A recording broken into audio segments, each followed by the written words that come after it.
Good evening, everybody, and welcome to the council meeting for Monday, June the 26th, 2023. Please rise for the playing of the national anthem in a moment of reflection.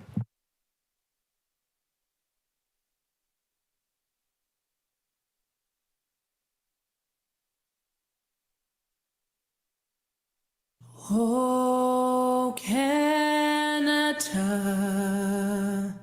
our home and native land, true patriot love in all of us command.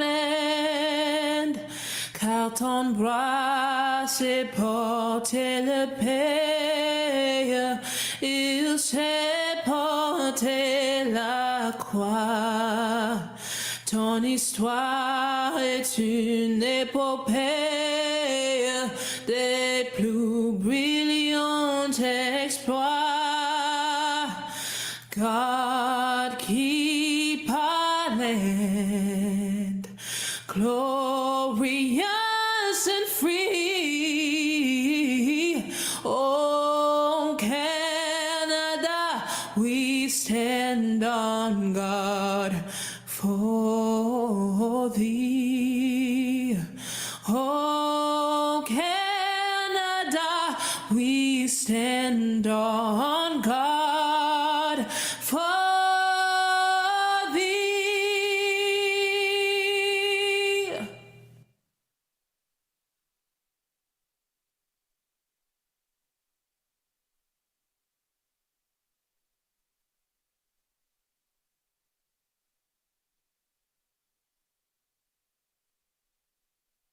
Please be seated.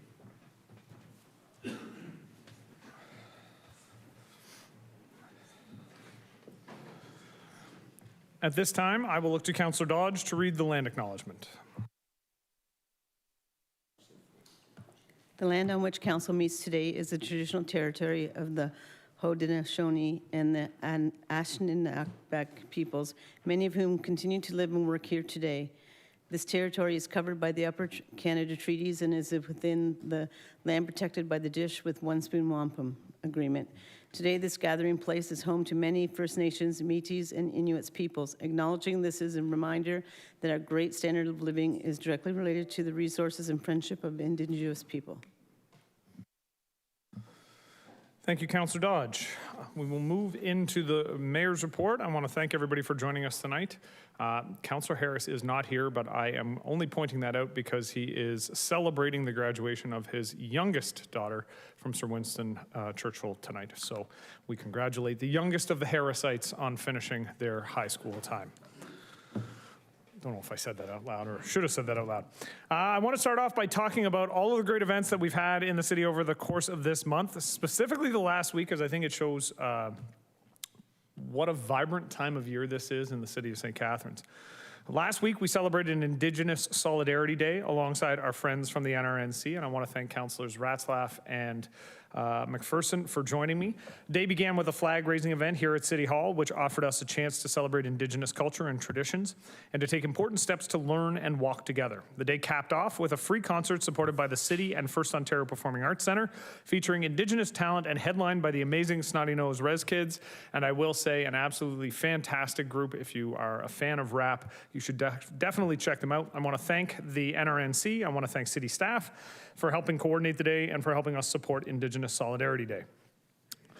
On Friday, I had the opportunity to welcome our new neighbor across the street, Elite Development, to the city for the much anticipated celebration of the launch of 88 James, a residential and commercial development that will hold the record for the tallest building in St. Catharines. This development will be a crucial step in the revitalization of our downtown, as Elite Developments contributes much needed intensification that will bring more housing options in our city while bringing life and economic opportunity to our core.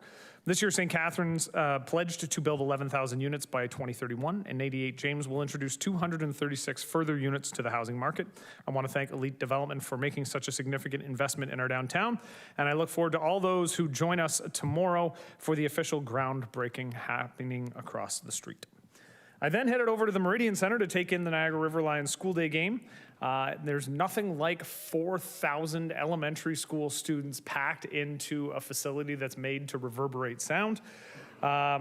Annual tradition, though, of the school day game for the Niagara River Lions. It was great to see the River Lions come away with a victory. After that, at halftime, I guess, I left and headed over to Quest's annual community barbecue. Quest CHC is a not-for-profit agency that provides primary healthcare services to individuals experiencing social, economic, and cultural barriers while promoting wellness, community, and social justice. It was great to see the community out at the event. I know Councillor Stevens made it over there. I'm not sure if any of the other councillors had a chance to stop by, but thank you to Quest for all the work that they do for the city. While I was at Quest, I also went upstairs and attended the official grand opening of the Aboriginal Health Center's primary care clinic located within the Quest building. The mandate of the center is to improve the health and well-being of Indigenous individuals, families, and communities through holistic approaches that harmonize Indigenous, traditional, and Western health care, which respects people with a distinctive cultural identity, values, and beliefs. It was great to tour the space and to learn all about the support the clinic provides for the Indigenous community right here in St. Catharines. So that was Friday. Then on Saturday, I had the opportunity to bring greetings at the Fire Fit competition. I should say on Friday night, I also had the opportunity to participate in corporate night, and I want to thank my team of Alicia Angrilli from my office, as well as Heather Talbot from Niagara Region Transit, and Ben Lance from Fit Collective St. Catharines. We went out and ran the course, and I will say that it is Monday. My quads still hurt from trying to pull the 185-pound dummy they named Randy down the course. Doing the course gives you a whole new perspective and a whole new respect for the work that firefighters do. I should point out, the corporate teams did it in just street workout clothes. The firefighters had to do the whole course wearing full gear, which is staggering to watch, the level of fitness and athleticism that they actually require to do their jobs. Our firefighters show up in difficult situations. They put themselves ahead of others. They risk their lives for our community. And for that, I want to say a huge thank you. And congratulations to members of the St. Catharines Fire Combat Team who did an amazing job coordinating the event. I appreciate all the members and of the public who came out to cheer on our local fire department. And I will very quickly throw it over to the fire chief if he can give us a rundown of how well St. Catharines firefighters did this weekend. Chief? Oh, thank you, sir. Thanks for coming out Friday night and running the race with us. It was great to have you there and the other corporate team. It was a lot of fun. We had a great turnout at the event. We had over 137 competitors. The day was supposed to wrap up at 4 o'clock, and they raced till 7 o'clock on Saturday night for the individual competing races. On Sunday, they had the relay races, and the event organizer said it was the largest turnout they've ever had for their relay races. So the team overall did tremendous. We took second overall. Daryl Amos of all the scores. Kevin Coffey took second overall for over 40. Nat Hould took second overall for 45. We took the first overall team time. We were first in the men's relay, third in the men's relay, second in the mixed 4x1 relay, and we took first in the men's 2x2 relay, and we took second in the mixed 2x2 relay with the male-female team. So the team did exceptionally well. So congratulations to the pile of hardware that came home with St. Catharines. Apparently, St. Catharines Fire Combat Team is very good at what they do. Later on Saturday, I had the opportunity to attend the Holy Festival of Color, a Hindu celebration of love, forgiveness, laughter, food, song, and dance in our downtown. It's great to see the community come together and celebrate the Hindu culture. I had a lot of fun watching people in the color pit. I did get painted on my face. That was as far as I was willing to go, but I did toss my son in as a sacrificial lamb along with Councillor McPherson and Councillor Ratzlaff. And yeah, it was entertaining. I hope you get a chance to see the videos. And thank you to Dr. Dimple Sharma and the Downtown Association for their organization of the event. It was phenomenal. Over the last few weeks, I've had a chance to join staff to visit a few of the great businesses in our city. I want to start off by thanking Neptunus Yachts and Jan up in Port Weller. They build luxury yachts. They employ 40 people. They're trying to grow in the community. An absolutely wonderful success story. The only luxury yacht builder in Canada and one of only a handful in North America. And they do exceptional business. I had the chance, along with the deputy mayor, to head over to Heddle Shipyards and chat with Sean Padullo and Ted Kirkpatrick, another significant contributor to our marine industry. And they are currently outfitting, is it the DeGrossier, deputy mayor? The Canadian Coast Guard ship to Grossier, and they have further business coming through the Canadian Coast Guard and are looking to continue to build on their book of work over the coming years. I had the chance to visit Accenture, and I want to thank Rachel Stutchbury for hosting myself and the team over there. 800 employees here in the downtown, one of the biggest employers in our city. So a lot of success stories and continued success as we continue to grow the local economy. Did you know that children under 12 have an increased drowning risk and need attentive supervision in and around the water? In fact, drowning is the second leading cause of preventable death for children under 10 years old. We know that a lot of individuals and families in St. Catharines love to spend time around the water and to make sure everyone has fun and stays safe. Our Community, Rec, and Culture Services team is starting the Save a Life PFD, that's Personal Flotation Device giveaway, thanks to a $25,000 grant from Hydro One's Energizing Life Community Fund. The program will promote the use of PFDs at the beach, the lake, public pools, backyard pools, and increase the availability of personal flotation devices and life jackets at no cost to help prevent drowning. There are approximately 300 of various sizes that will be available to residents of St. Catharines who are in need of the life-saving device and are unable to purchase one themselves. Stay tuned for more information about this program and how to sign up through my social media accounts and the city website tomorrow to find out what you need to do. Upcoming events. This Saturday is Canada Day, and the City of St. Catharines is celebrating by heading back to Lakeside Park for the Lakeside Long Weekend in Lakeside Park in collaboration with Cicada Music and Arts Festival with the support of the Government of Canada's Celebrate Canada program. There's a stellar lineup of music, family fun, food trucks coming to Lakeside Park on July 1st. The musical lineup features the Born Ruffians, the Darcys, and many more. The fun kicks off at 12:30 p.m. That's when you're going to have to listen to me for a few minutes, and then the good stuff starts. And we'll continue throughout the day, capped off with some fun, which Councillor Garcia is going to expand upon in just a moment at 9:30 p.m. But admission is free. Non-perishable food items to support the Healthy Living program at the Niagara Regional Native Centre will be accepted. And we're looking forward to celebrating the day with all of you this Saturday. Councillor Garcia, what is the fun thing that's going to happen at 9:30? Thank you, Mr. Mayor. And the fun thing that everybody has been looking forward to for years, we haven't had it since before the pandemic, is we are going to have fireworks again. And, you know, these fireworks used to be loved by people from throughout the region. Like any of us who have attended this can testify that, you know, there are people from everywhere that come for the fireworks. And I want to give kudos to Director Christie and his staff who worked really hard to arrange the fireworks for this year. And hopefully in the future, the Port de Lucie Lions will take them over again. But in the meantime, we're going to have them this year for the first time in a few years. So I hope everybody will enjoy them. And they will be at Lakeside Park, by the way, right at the beach. Thank you. Thank you, Councillor Garcia. Last thing for me, on July 15th, the Downtown Association will be hosting the Davids and Delate Downtown Block Party, fun for the whole family, with kid-friendly activities and performances throughout the day. Some of the exciting activities you can expect: there's going to be a Niagara Youth Community All-Star Basketball Street Competition. There's going to be face painting. There's going to be an Adams Flora photo booth. There's going to be stilt walkers. There's going to be instrument petting zoo. I don't even know what that is. There's going to be performances by Dance Station School of Dance. There's going to be salsa dancing and performances with the Jaguar Dance Company. There's story time with the St. Catharines Public Library, inflatables and mini games, workshops with Angelina the artist, and so much more. Check out the Downtown Association's Facebook page. I hope to see everybody there on July the 15th for some fun family activities in the core. Are there any councillors that want to add anything to this week's Mayor's Report? Councillor Stevens is up first. I would just like to add that last Friday, the GNCC had their Niagara Business Achievement Awards that I attended. Very large group, and there was a lot of awards given out to some very deserving businesses in the area that contribute a lot to our area and it was a very enjoyable evening.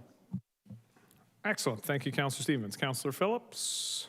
Mr. Mayor, the Grape and Wine Festival is in full swing, or has been in full swing. A week ago, they had their tailgate party at Palatine Hills, where they had food trucks and obviously wine and bands.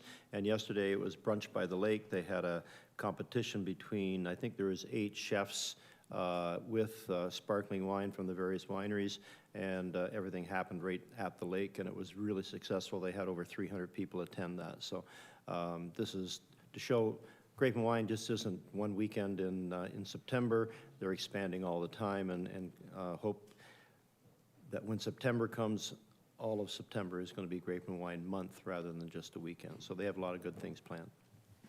Fantastic to hear, and thank you for the update from the Niagara Grape and Wine Festival. Councillor Dodge.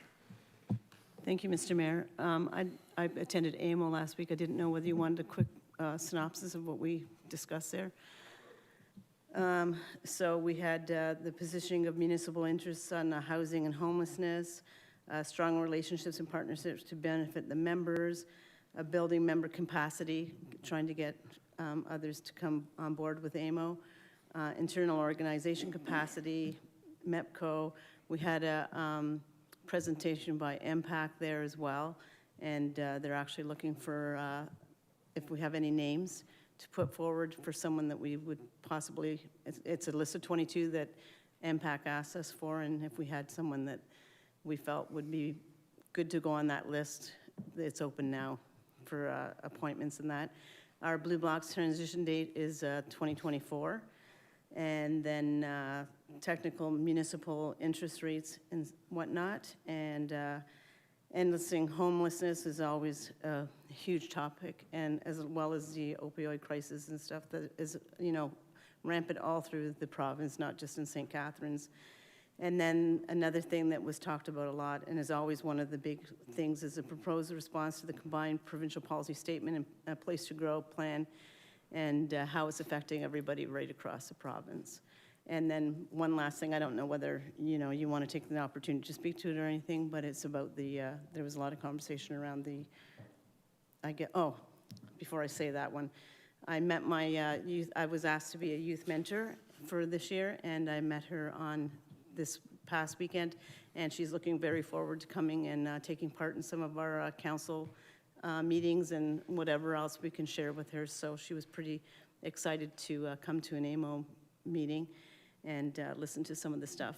If you can believe that, she was very excited about it. But my last thing was, and I don't know whether you want to comment on it, it's about the new appointment of the mayors to be the superpower. However, there's been lots of different phrases about how that is being received and thought about. So I'm trying to be very polite about that. I appreciate that, and I thought you actually handled that wonderfully. I will say, other than the massive number of memes, superhero memes that have been sent to me over the last 10 days by people who think they're hilarious, I will simply say, I'll reiterate what I said in the paper. I don't envision using these powers. I think this council, even when we disagree, and we have had some very firm disagreements over the last 7 months, this council, I think, still works well together. Close vote or unanimous vote, we've done a good job. My number one goal right now is to continue that. With that said, I know that staff are working on a report so that everybody understands exactly what this legislation means. I will give credit to our clerk's office and to our senior leadership. They've reached out to the communities that have had to deal with strong mayor powers for the last 7 months, Ottawa and Toronto, and I know a number of clerks in Southern Ontario from big cities have all been working together to try and put that information together. So I believe there's a report coming this summer. Do we know which meeting it's going to be coming to? To the mayor on July 24th. So the next council meeting, we will be getting a report that explains from the municipal perspective what exactly this all looks like. But again, from my perspective, I've tried to be very clear with the community and clear with the councillors who have asked. And we can open your mic up in just a second.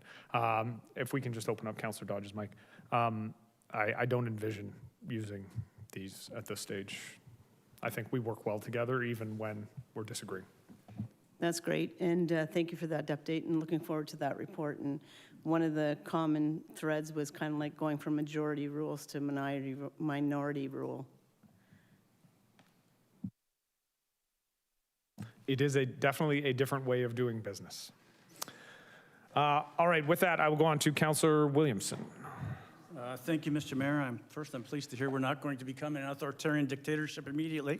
Anyway, this week marks... Councillor Williamson, I will say I love the way you throw the word immediately in there. Leaving the door open for the authoritarian dictatorship. Yeah, well, I appreciate that. Creeps in upon us. The high schools across St. Catharines are holding their graduations this week, and I know you and the rest of the council would like to extend our congratulations to The grade 12s who spent 4 years in high school, 2 of them mostly on online learning. So it's been a difficult high school years for these kids, so they've shown a lot of resilience. Also, our post-secondary graduations, Niagara College and Brock, have happened recently, so extend congratulations to all those folks who graduated from those institutions as well. Thank you, Councilor Williamson. And I think your point is actually exceptionally well taken. The kids that are graduating this year are the kids that were grade 9s when COVID hit. And, you know, I hear a lot of people frustrated with young people these days. And admittedly, I've started saying things similar from time to time. I don't like to admit it, but from time to time with my own kids. But these are the kids that had to deal with COVID when nobody knew what it was, and they had just gotten to high school and hadn't even really figured out what high school was yet. This group in particular, I really feel for them, and I'm proud of all of those kids. I know the high school that I had worked at for the last 15 years, their graduation is tomorrow night. And I'm making a point of heading over to just congratulate those grade 12s because they experienced COVID differently from everybody else. And I not to demean anybody else's efforts, but these kids in particular hold a special place in a lot of teachers' hearts because we know what they went through. So thank you for raising that. And yes, I congratulate all of the OFSA and SASA wins. Should definitely take a moment as a high school teacher to also congratulate the academic wins, which is finishing high school. So kudos to all those kids who are graduating and walking across the stage and thinking they never have to think about school again until they go right back at it in September, most of them. Are there any other comments from council? Any other? All righty. I will look to the deputy clerk then to adopt the agendas. The following amendment has been made to the agenda. Amendment to item 7.2, Report FMS 079-2023. The report lists 40 at-grade parking spaces available for public use. Of the 40 spaces, 10 spaces are permitted to be reserved for private use by patrons of the Royal Canadian Legion Branch 350. There are actually 52 at-grade parking spaces, of which 10 are to be permitted to be reserved for the private use by patrons of the Royal Canadian Legion Branch 350. The following items for additional correspondence have been placed in Council's Sugar Sink folder. Memorandum from Manager of Parks, Cemeteries, Forestry, and Horticulture regarding invasive species, oak wilt. Memorandum from Deputy Chief Administrative Officer regarding provincial requirements for municipal sewer systems. Correspondence from Royal Canadian Legion regarding waiving application fees for Polish Veteran Branch 418, and correspondence from the Niagara region regarding notice of decision OPA 36-2360 for Street Louth. Can I have a motion to adopt the agenda as amended? Councillor Lindell, seconded by Councillor Kushner. All those in favor? Opposed? That's carried. Up next, the adoption of the minutes. The council adopt the minutes of the regular council held on June 12, 2023. A motion and seconder. Councillor Stevens, Councillor Ratzlaff. All those in favor? Opposed? That's carried. Are there any declarations of pecuniary interest this evening? All right, seeing none, just a reminder, if councillors do need to declare a conflict of interest during the meeting, you are required to submit written statements of declarations via the online form. Moving on to item 5 and the motion to move consent reports, we do have a couple of changes. Councillor Garcia has requested to pull item 6.1, amendment of delegation bylaw number 2020-1567 from consent to discussion. Councillor McPherson has requested to pull item 6.3, sub-item 10, correspondence from the Executive Director of St. Catharines Downtown Association regarding calling on province for extension on emergency business account loan repayment from consent to discussion. And I have requested to endorse item 6.3, sub-item 12, correspondence from the Niagara region regarding enhancing Canada's national adaptation strategy through a Great Lakes and St. Lawrence River Basin coastal resiliency study. So the motion is the council approve the consent agenda, save and accept those items brought forward for discussion, and the council endorse item 6.3, sub-item 12, correspondence from the Niagara region regarding enhancing Canada's national adaptation strategy through a Great Lakes and St. Lawrence River Basin coastal resiliency study. Can I have a mover? Councillor Phillips. And I will look to the clerk to call the list of consent reports and then the recorded vote. This evening's consent agenda includes item 6.2, Community Recreation and Culture Services, 2023 St. Catharines Cultural Investment Program Funding Recommendation, rounds 1 and 2, And 6.3, legal and clerk services, council correspondence, save and accept sub-item 10 and 12.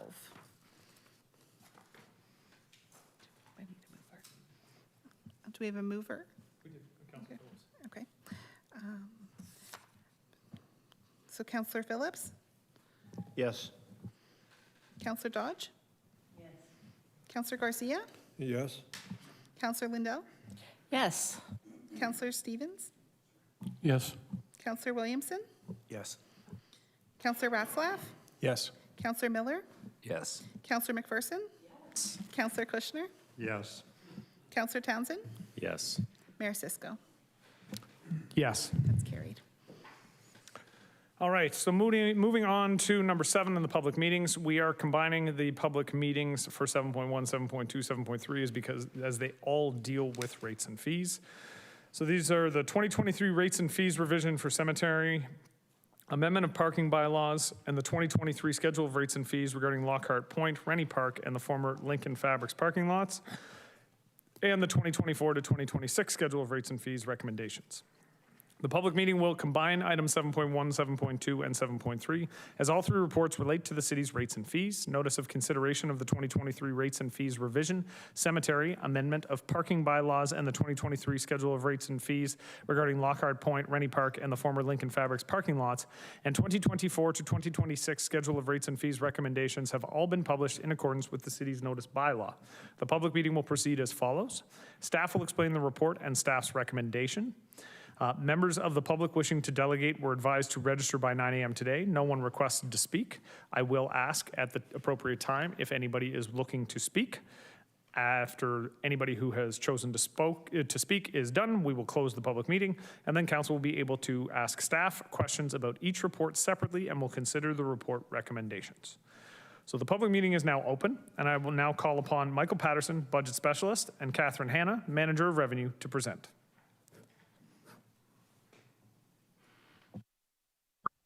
Thank you, everyone. This will be a brief presentation of amendments to the 2023 schedule of rates and fees regarding parking and the cemetery. In addition, we will discuss the city's first multi-year schedule of rates and fees. The time period will be from 2024 to 2026. Next slide, please. There are several laws and acts that impact rates and fees, but perhaps the most dominant is Section 391 of the Municipal Act. This act outlines policy and procedure considerations for establishing, reviewing, and implementing user fees. The principle behind charging rates and fees is that those individuals who distinctly benefit from a particular good or service should be the one to pay for it. Next slide, please. So in terms of presentation order, I'll be discussing the multi-year rates and fees first. So today I will be discussing 2 main components of rates and fees that make this report different from reports in previous years. The first component is the initial inflation rate. Now, the initial inflation rate is the starting point or first adjustment made to fees before staff begin researching comparative fees, market conditions, and costs. In 2022, Council approved the policy where the initial starting inflation rate would be based on the future estimated total inflation rate. From 2024 to 2026, we're proposing a different schedule not based on the future estimated total inflation rate. The schedule being proposed has an initial starting inflation rate of 3.5% in 2024, 3% in 2025, and 2.5% in 2026. The reason for this change will be discussed in detail on the next slide.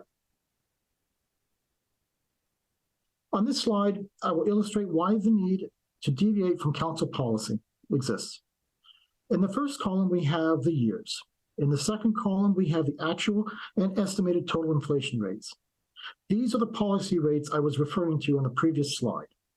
The third column has the starting inflation rate used by the city, and the rates within the red box are what we are discussing today.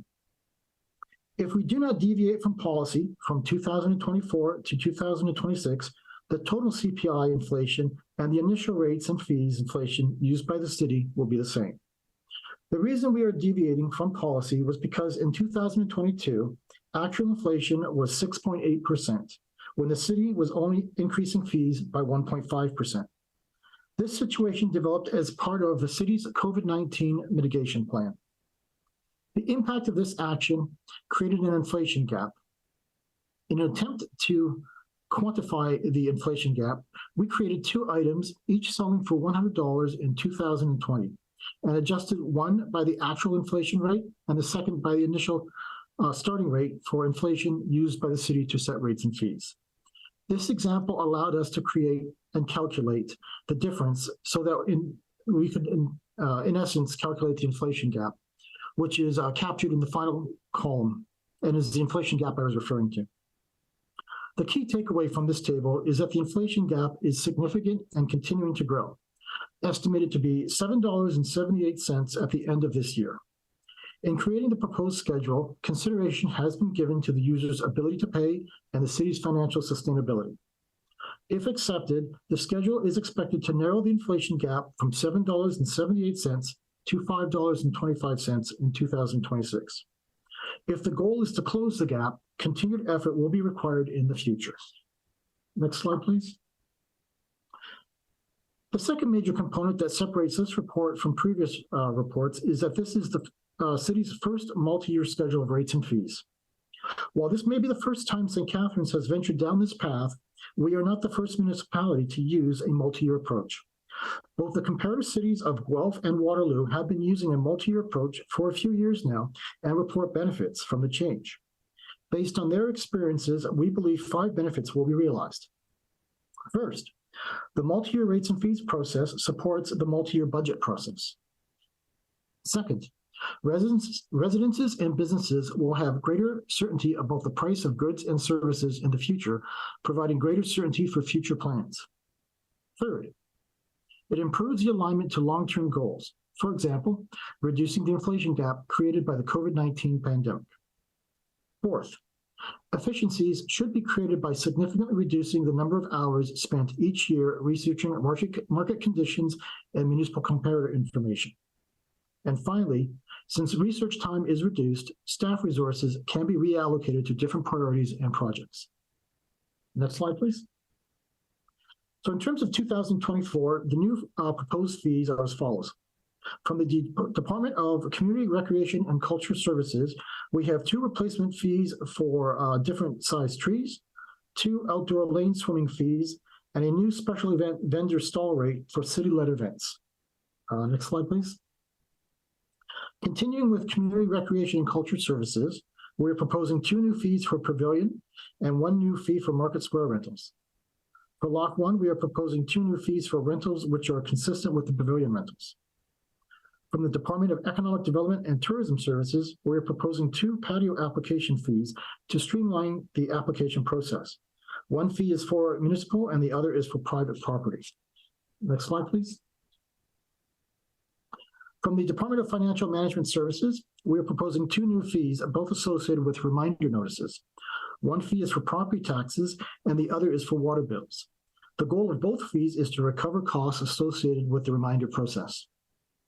From Legal and Clerk Services, we have 3 new fees. The first fee is associated with the Municipal Freedom of Information and Protection to Privacy Act.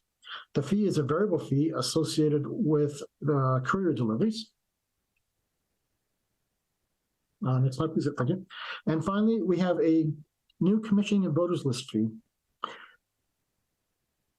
Since this is a multi-year rates and fee, since this is a multi-year schedule of rates and fees, any future changes will be addressed by a separate report to council. This is in keeping with our current practices and has been the process used by previous terms of council. Next slide, please. If the proposed changes to rates and fees are approved, the city will have 1,082 fees. These fees consist of the 17 fees previously discussed, but also the removal or consolidation of 48 fees. From a revenue perspective, these changes are estimated to increase revenue by $644,000 in 2024, $443,000 in 2025, and $428,000 in 2026. From this point, I will pass the remainder of the presentation to our Manager of Revenue, Kathy Hanna. Over to you, Kathy.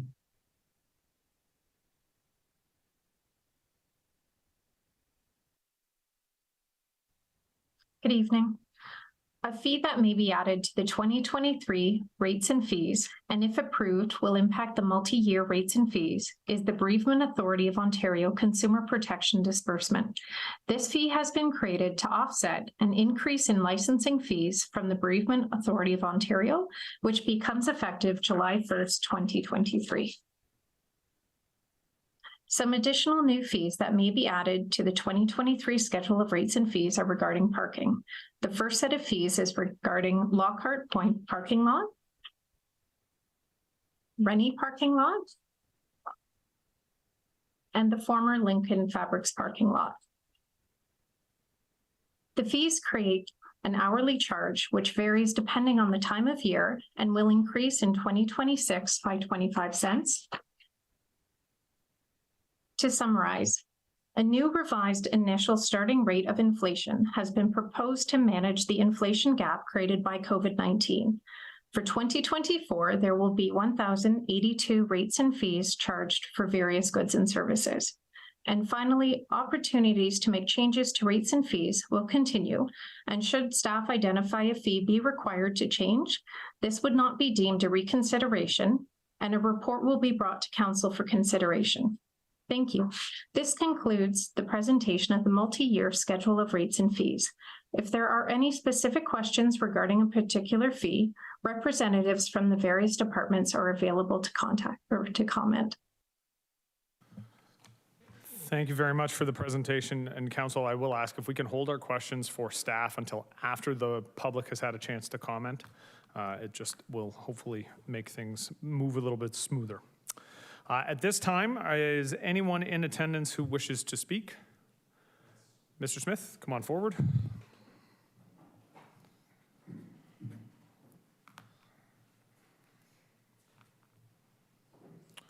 And as Mr. Smith is coming forward, I will just point out to Council, when we do get to the question and answer, please try to combine all three of the different public meeting questions, if you can, into one bundle. Mr. Smith? Mayor, Council, ladies and gentlemen in the chambers, all the protocol of this chamber is respected. Does the citizen voice matter? At a regular council meeting on April 26, 2021, a city commission survey was presented by staff to the council regarding, in part, the issues of parking at our public beaches. 701 citizens responded. There were 3 significant questions regarding paid parking at our beaches. Earlier today, I emailed to you a copy of those just for your reference. The first question from the city-sponsored survey that I wish to discuss is, and this is taken directly from the report, would the implementation of additional parking restrictions, such as paid parking, increased enforcement, and timed prohibitions, discourage visits to the beaches? By a margin of 2 to 1, the citizens of St. Catharines said, yes, that paid parking would discourage the use of the beaches. The second question from the survey that I wish to discuss, would you support paid parking at beaches if some funds were invested to enhance beach conditions and amenities? Now, this question is obviously very leading in nature, and despite that, still a clear majority of citizens that responded said they are not in favor of paid parking, regardless of the leading biased way that that question was phrased.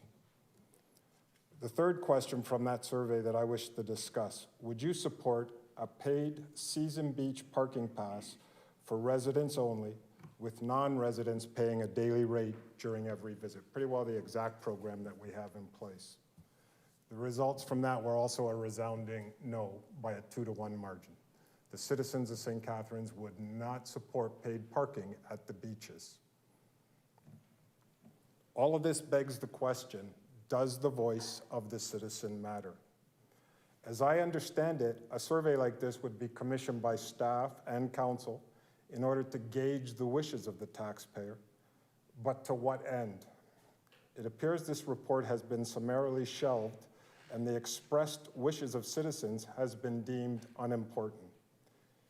If you go to the time and expense of engaging 701 citizens for their thoughts, how is it that we end up with the exact opposite of those thoughts that they expressed. As you consider whether or not to add more paid parking, I can only repeat what I have said since long before this was an issue for this council, and that is that paid parking is exclusionary. It affects the poor and those living on the fringes to an extent far greater than it affects the masses, and it represents the gentrification of public spaces. The beaches of St. Catharines have always been freely available to those who wish to use them. It is only the will of City Hall that has changed that. The will of citizens has been clear for those who choose to listen to it. Thank you. Thank you, Mr. Smith. Are there any questions or comments for the presenter? Councilor Garcia?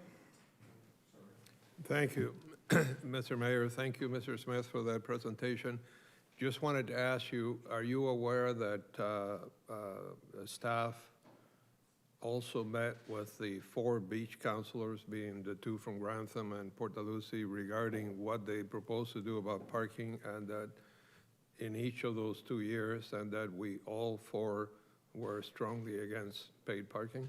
I'm aware that all 4 beach councilors were against the paid parking for sure, because I monitored the voting and the discussion.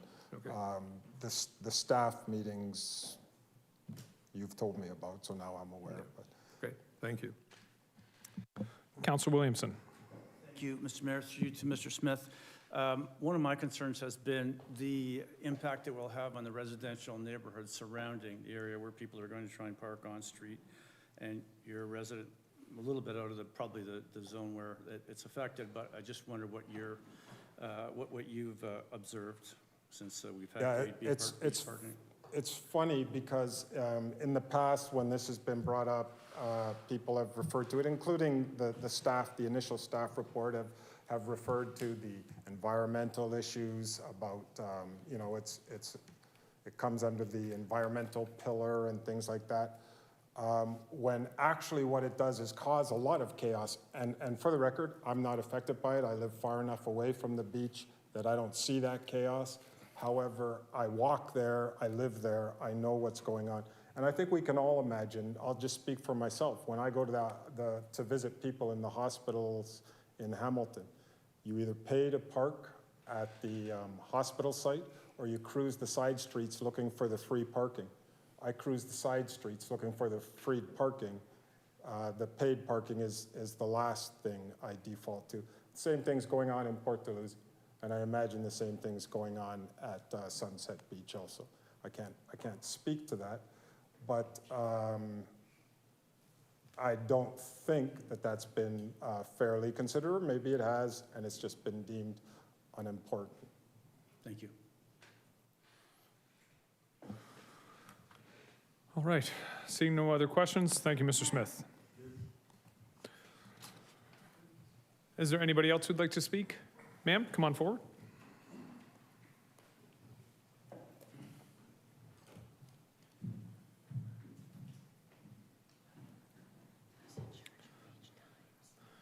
If you just want to come up to the lectern here, and if you can just mention your name into the mic, that would be great. Thank you. Thank you, Mr. Mayor, councilors, ladies and gentlemen. My name is Barbara Skolick. I am very upset about the parking down at Rennie Park, and I'll tell you why. Because I look at those small businesses that are located in the strip. We're going to put them out of business if we have paid parking there. And I'll give you an example. I talked to 3 gentlemen outside the coffee captain's table or captain's cabinet, whatever it's called, down there. And I said to them, gentlemen, do you come here for coffee often? Yes, we're here every day. And I said, so what are you going to do when you start getting charged for parking? And they said, we're going to go somewhere else. And I swear that is what's going to happen to these small businesses. I know that a number of you are behind the small business community. Show it. Drop this idea of parking, particularly by Rennie.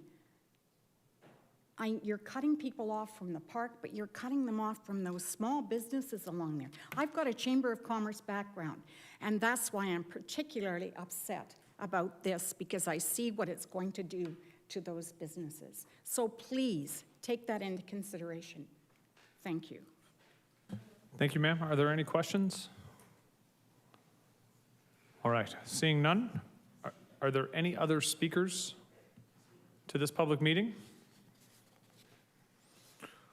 All right, seeing none, I'll now call for a motion to close the public meeting, and then councilors will be able to ask questions of staff. Motion to close, Councillor Dodge, Councillor Phillips. All those in favor? Opposed? That's carried. So the public meeting is now closed. Council is called to order. We're going to deal with each of the motions separately, okay? So rather than putting all your questions together at once, we'll deal with them separately. I think that's probably the easiest way to go about things. So the first one will be, we are going to be dealing with Municipal Works 2023 rates and fees revision for the cemetery. So can I have a mover and a seconder for that one? Councillor McPherson, Councillor Lindell. This is the one which I believe was handed down from the province. I think that's how that worked. So I don't imagine there's a lot of discussion about this one. Any questions or comments with respect to the cemetery changes? All right, seeing none, I'll look to the clerk to call the roll. Councillor McPherson? Wait for it. Yes. Councillor Lindell? Yes. Councillor Stevens? Yes. Councillor Ratzlaff? Yes. Councillor Dodge? Yes. Councillor Kushner? Yes. Councillor Miller? Yes. Councillor Stevens?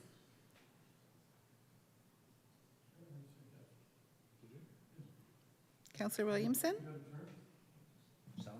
Yes again? Councillor Williamson? Yes. Councillor Townsend? Yes. Councillor Phillips? Yes. Councillor Garcia? Yes. That's carried. Mayor Cisco? I was going to say, do I get to vote? Yes. All right, so we'll exit voting mode. The next one, I think, is the one that there might be some discussion about. 7.2, Financial Management Services Billing, the amendment of parking bylaws and the 2023 schedule of rates and fees regarding Lockhart Point, Rennie Park, and the former Lincoln Fabrics parking lots. Before we get into it, can I have a mover and a seconder for the staff recommendation on the screen? Councillor McPherson, Councillor Ratzlaff. So the recommendations on the screen, I have Councillor Townsend and Councillor Garcia to speak. Councillor Townsend. Thank you, Chair. Through you, I wrote down a few concerns before coming here tonight, and the last speaker brought my concern forward. In suggesting the businesses that are located, I do, you know, I'll grab a coffee there sometimes, so, you know, go for lunch at the, I believe it's called the Twisted Pig restaurant there, and there's no parking meters there. What are we doing to assist businesses in this process? Is there any type of, have staff thought with some type of partnership with the businesses where if you're there supporting the business, you get a free parking pass? I'm wondering if staff can explain how we're going to demonstrate our support for those businesses.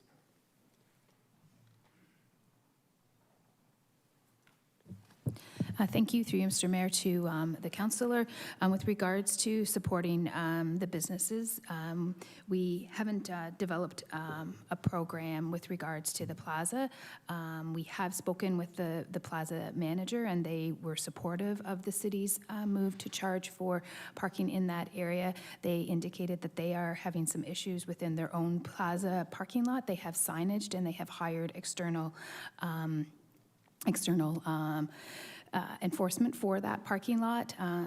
But if council wanted the staff, we could, if this goes forward, we can work with the plaza owners to look at some other options, such as a partnership where we could possibly provide the enforcement for their parking lot as well as our own, because we have our officers there. Thank you for that. And through you, Mr. Mayor, I would like to add an amendment to this to direct staff to connect with those businesses to offer free parking passes so that when they do have customers coming in and spending money, that, you know, people will be getting free parking on that site. Would this be the appropriate time to do this? It's the appropriate time. I'm just looking to the mover and the seconder for whether that's friendly or not. No, so that's not friendly. So it would be an amendment, which we would then debate at this time. So do you want to place that amendment on the floor then? I would like to put that on the floor and have council debate it. I think that we need to support these businesses. And I agree with the last speaker. What's going to happen is people will stop going to support those businesses, specifically in that plaza, if they need to pay $3, $6, $10 to park their vehicle. So I'll put that on the floor and I'll allow council to debate, and hopefully we can vote on this. Okay, so we will, in just a moment, so for those councilors, I have Councilor Garcia, then Councilor Kushner, then Councilor McPherson, then Councilor Williamson. I'm going to be clearing the queue. You will be keeping your place on the main motion. So I'm going to clear the queue in a moment. If you want to speak to this amendment, you can jump back into the queue for this amendment, but I have preserved who is in the queue at this time, and Councilor Ratzlaff. So I'm going to clear the queue now. If you would like to jump into the queue for this amendment, Councilor McPherson is in the queue for this amendment, followed by Councilor Miller and Councilor Ratzlaff. All right, so Councilor McPherson. Thank you, Mr. Mayor.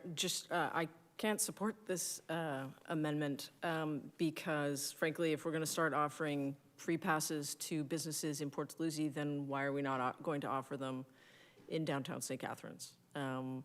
Downtown St. Catharines has paid parking only. We have to travel quite a distance to get free parking in downtown. And after my many years on the Downtown Association, I can assure people that paid parking will not result in a business shutting down. But if we're going to start offering passes to other businesses, then it's only fair that the downtown gets the same offer. So those are my comments. Thank you. Thank you, Councilor McPherson. Councilor Miller. Yeah, I guess my questions, maybe Ms. Douglas mentioned the plaza owner is in favor of the plan as proposed by staff without including this free parking. Could maybe, through the mayor, she expand on why? Because that might fly in the face of what some people might assume, that the plaza owner wouldn't be in favor of this. So why the business owner there actually is in favor of this?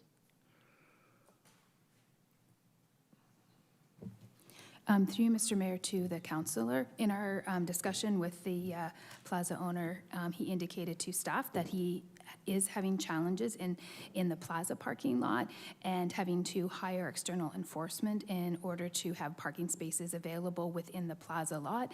And he indicated that by having this paid parking lot, it gives an option for those not using the plaza businesses to be able to have a place to park if they're wishing to go other areas.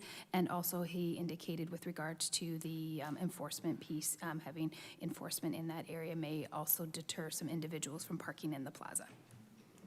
Okay, so is the issue that people are parking there and leaving their cars there all day? Is that sort of the general thrust of their issue?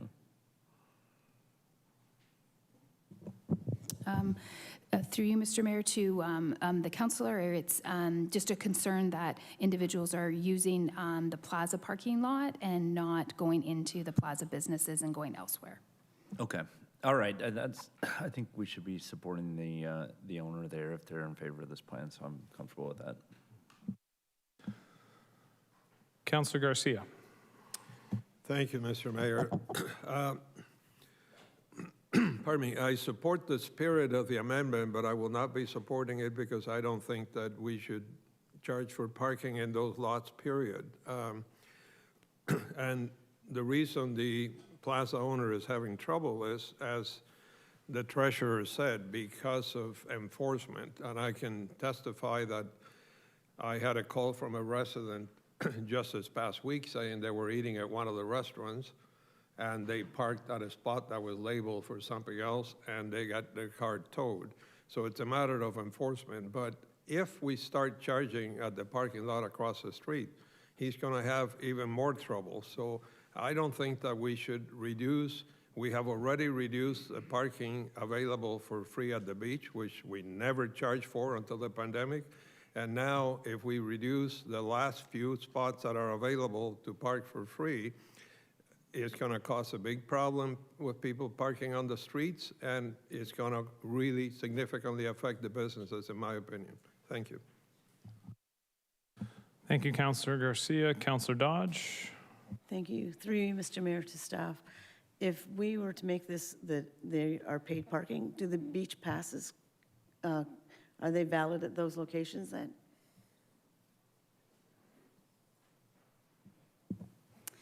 Through you, Mr. Mayor, to the councillor, the beach passes are for the beach areas, which would be Lakeside Park and the Sunset Beach. They would not be valid in these 3 additional parking spots. Thank you. Councillor Ratzlaff? Yeah, my concern with this amendment is it sets a precedent. And I mean, there are other businesses in Port Dalhousie that, would want the same deal, right? Like, it's not just the Twisted Pig. There's a ton of restaurants there that would want this. Never mind downtown. This just would set an unfair and very problematic precedent for us as a city. I could not support this. Councillor Williamson? Thank you, Mr. Mayor. Councillor Garcia pretty much summed up my thoughts on this. I'm not in favor of adding even more paid parking.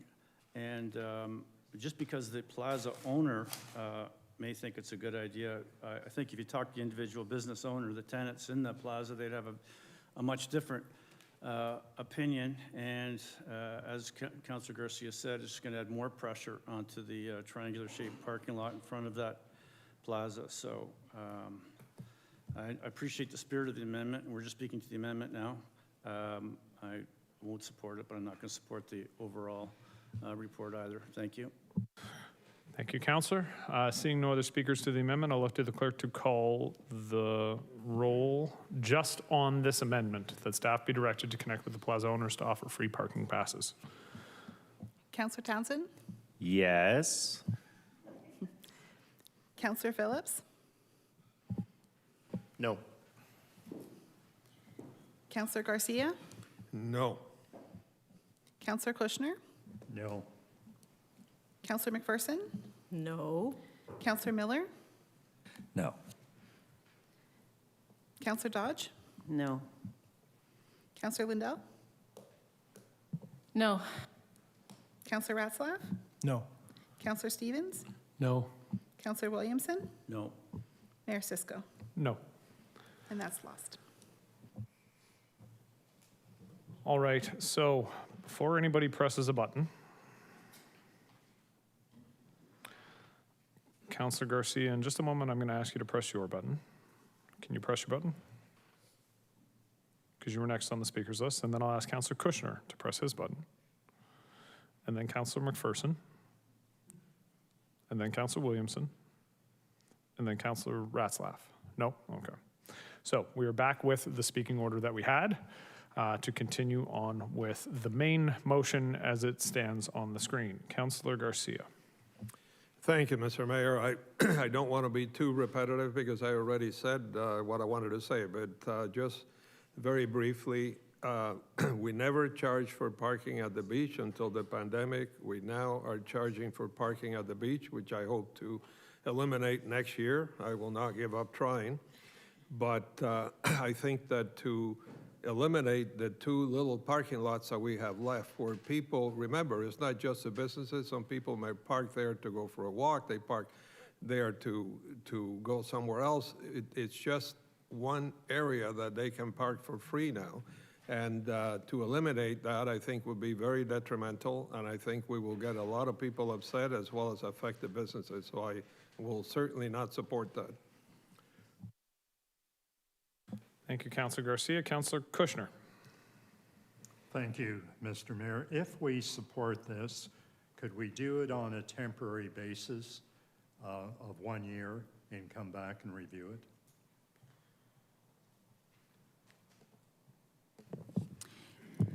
Through you, Mr. Mayor, to the councillor, if council was willing to do that, we would have the cost of the machines as well as the signage. But I think it's, staff would be in favor of supporting it if you wanted to do it on a 1-year trial basis. Okay, would it be appropriate, Mr. Mayor, to make that amendment at this time?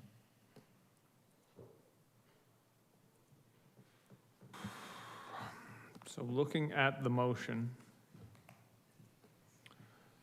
I think the language that would have to be added would be to the 5th paragraph, that the 2024 schedule of rates and fees, et cetera, et cetera.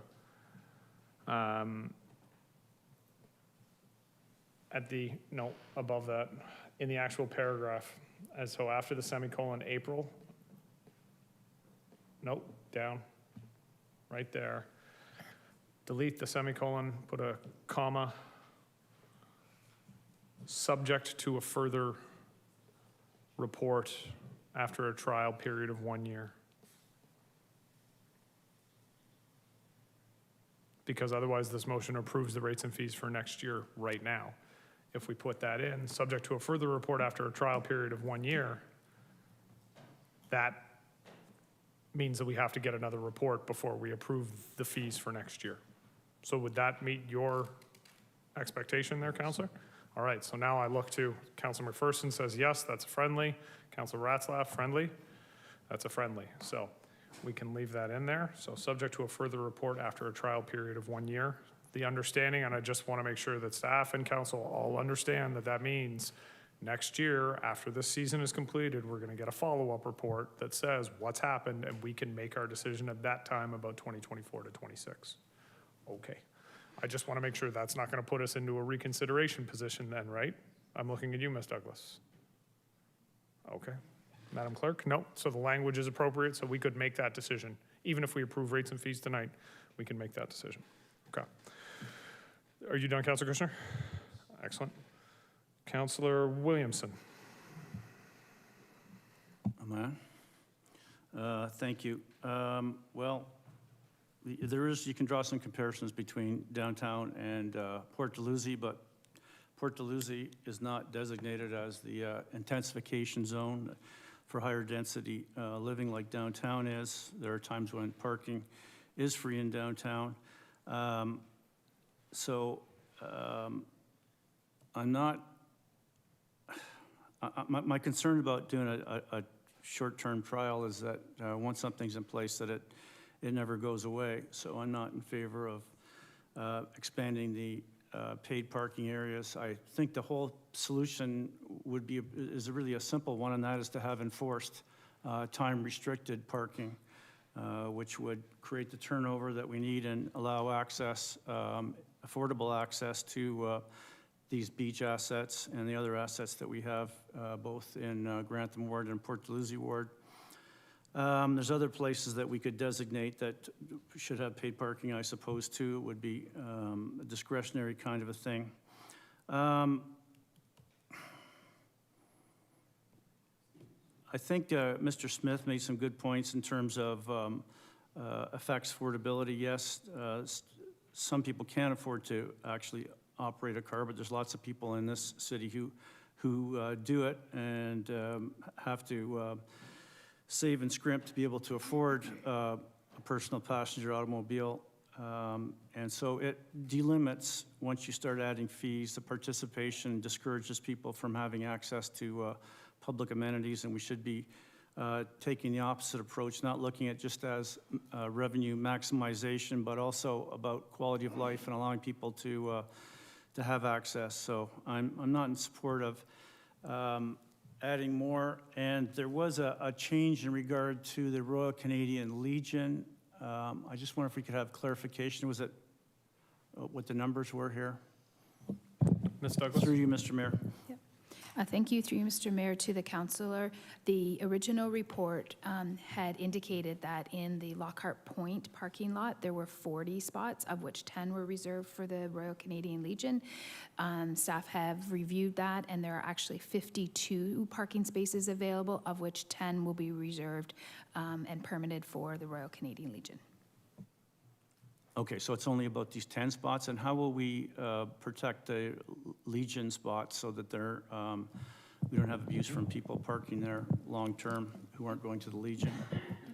Through you, Mr. Mayor, to the councillor, we have the ability to issue the 10 passes to the Royal Canadian Legion, and then what we would be able to do as our enforcement would be able to identify anyone in those spots that doesn't have the Royal Canadian Legion parking permit.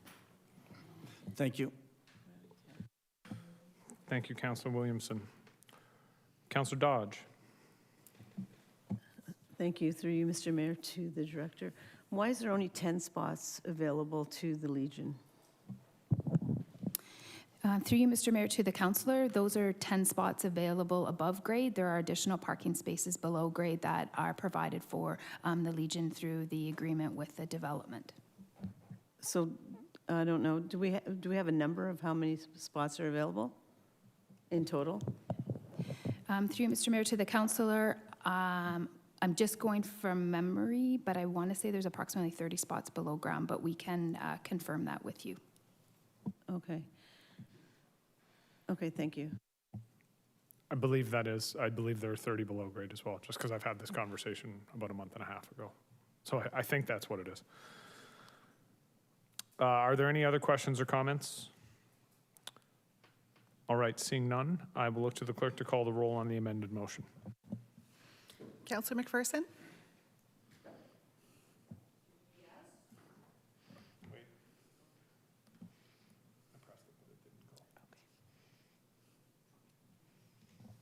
You have to vote again. Yes. Councillor Ratzlaff? Yes. Councillor Stevens? No. Councillor Townsend? No. Councillor Dodge? No. Councillor Kushner? Yes. Councillor Lindo? No. Councillor Miller? Yes. Councillor Phillips? No. Councillor Garcia? No. Councillor Williamson? No. Mayor Cisco?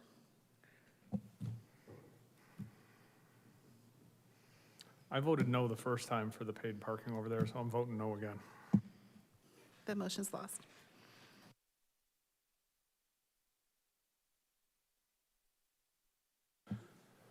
All right, moving on to item 7.3, Financial Management Services Administration 2024 to 2026 Schedule of Rates and Fees Recommendations. Is there a councillor who would like to move the recommendation in the report?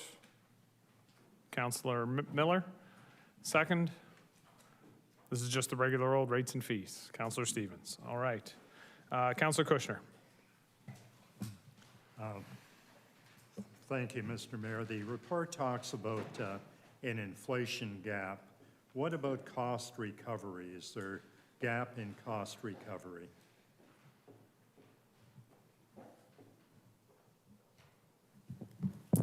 Thank you. Through you, Mr. Mayor. For the majority of the city's rates and fees, we are not at full cost recovery of our rates that we charge. And if we're not, why are we not making the adjustment on the basis of cost recovery? Because at the beginning, you indicated that the user should pay. Through you, Mr. Mayor, to the councillor, yes, that is the overriding principle with regards to the rationale for having rates and fees, is that the distinct user who benefits from the fee should pay for that fee. However, we are trying to balance affordability of the user with regards to the rates that we are charging, and we are trying to bring the rates along so that the individuals are able to continue to afford the rates at the same time as we're trying to get to closer to cost recovery. Can we turn Councillor Kushner's mic back on, please? Thank you. And in terms of cost recovery, what are the percentage differences between the various rates and fees? Are there large discrepancies? Through you, Mr. Mayor, to the councillor, I don't have the particulars. Each fee that we charge, there would be different costs that would go into that. I don't have the particulars here in front of me to be able to share with you what we are lagging. I know that for the majority of the rates and fees, though, we aren't at the full cost recovery for the rates that we charge. Thank you. Councillor Ratzlaff? Yeah, I just had a question about the new fee to do with the stage at Lock 1. What was the agreement? Like, what is this replacing? There was an agreement with the beautification committee. Were there fees associated then? Like, obviously, I guess not from the city, but Yeah, what is this replacing? Through you, Mr. Mayor, to the councillor. The previous agreement with the Kiwanis Club had expired, and the Beautification Works Committee were operating and management the site. We have been negotiating with the BWC to see if they can continue to manage the site, but in the meantime, so that we can book the space, we've identified it as a permittable space, and that's why we've added it to our inventory of assets that can be permitted.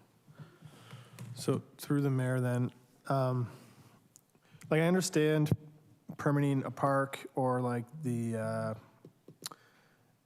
gazebo there. It's the gazebo there at the beach, right? But like a stage is really only used by artists and people who are performing on that stage. Like I just can't see it being used by anyone else. Like it's not going to be used for birthday parties. I guess it could be, but I just feel like charging $128 for half day. It's not. I don't see any artists using it. Like, could you hold a ticketed event at that space? I couldn't artist? Through you, Mr. Mayor, to the councillor. Yes, in theory, yes.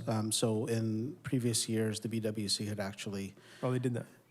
They did host events on site. All right. Yeah, I'm just not like super pleased with that one, just because I think you're gonna see less shows there, but yeah. Thanks. Councillor. Thank you. Williamson. Thank you, Mr. Mayor. So through you to the Director of Financial Management Services, typically we have done rates and fees on an annual basis. And now we're okaying tonight the next 3 years. Is that how it's going to work? Through you, Mr. Mayor, to the councillor, yes. There's been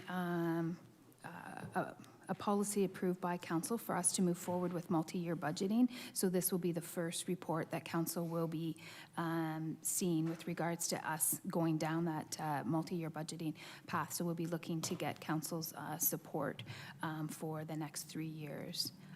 Okay. We're still able to... Sorry. Yeah, we're still able to bring on new fees and make changes by bringing reports forward to council, and there's also a reconfirmation process with the multi-year budgeting for the second and third year of the multi-year budgets. Okay, I can see that there's some advantage to that. To me, the disadvantage is we're projecting 2-3 years out. If we wait till closer to the date, we'll have more accurate data to make our estimate of what inflation will be. Is this enshrined in stone? If we have radical changes in inflation, can we adjust this? And I noticed that the next 3 years are all higher than the last 3 years, but we know that inflation rates have changed. In fairness, that's a reasonable projection or prognostication to make. Sorry, my question is, can we make adjust on if we need to? Through you, Mr. Mayor, to the councillor, the Budget Standing Committee, and I know where that, councillor, you're not a member of that, we have been discussing various policies with regards to what the multi-year budgeting means and how it will look a little bit different to council than the previous years. But with regards to the multi-year budgeting policy, in the first year, the council will approve the 2024 budget, and then you will approve in principle the 2024 and 2026 budget. With those budget years, there's also a ability for reconfirmation of those future budget years, and we've got some parameters coming forward at the September Budget Standing Committee meeting, which is a committee of the whole. We will have further examples for council to see how the operating and capital budgets will look different than what you have seen in the past. Councillor, just for clarification, the answer is yes. We can make changes as we go. Thank you. And then I have a couple specific questions. I probably could have had, if I had time, I would have made phone calls. But in these new and amended fees, we have trees, and the quantity estimated sold per year is pretty small, but the cost of these trees are pretty expensive, and we've been talking about planting as many trees as we possibly can. I just wonder, And then there's trees on the second page where the prices actually drop. But I'm just not clear on what we're talking. Are we talking about boulevard trees? And these are residents who are going to pay for their boulevard trees? Through you to the staff person that's responsible. Mr. Christie. Through you, Mr. Mayor. Councillor, those trees are for larger caliper size trees for development projects, and that's why the forecasted numbers are lower, so they would be for projects. Now, the other trees that you're speaking about, they're just, the pricing is just a byproduct of what we're able to get at this time. That's what the market is dictating. Okay, but it used to be a horticulture person would go out and they would see an empty boulevard and it'd be a target for us to be able to put another tree in. If that happens, the city can ask, but not, I guess we don't even necessarily need permission, but we could plant a tree, and who's going to pay? I thought we paid for that tree. Through you, Mr. Mayor, we still do. For boulevard trees, Okay. yes. All right, thank you. Thank you, Mr. Mayor. Thank you, Councillor Williamson. Councillor Dodge. Thank you, Mr. Mayor. In paragraph 2, where it says that staff should identify a rate that there would be no, it would be not deemed a reconsideration, does that go for council as well, or is that only for staff?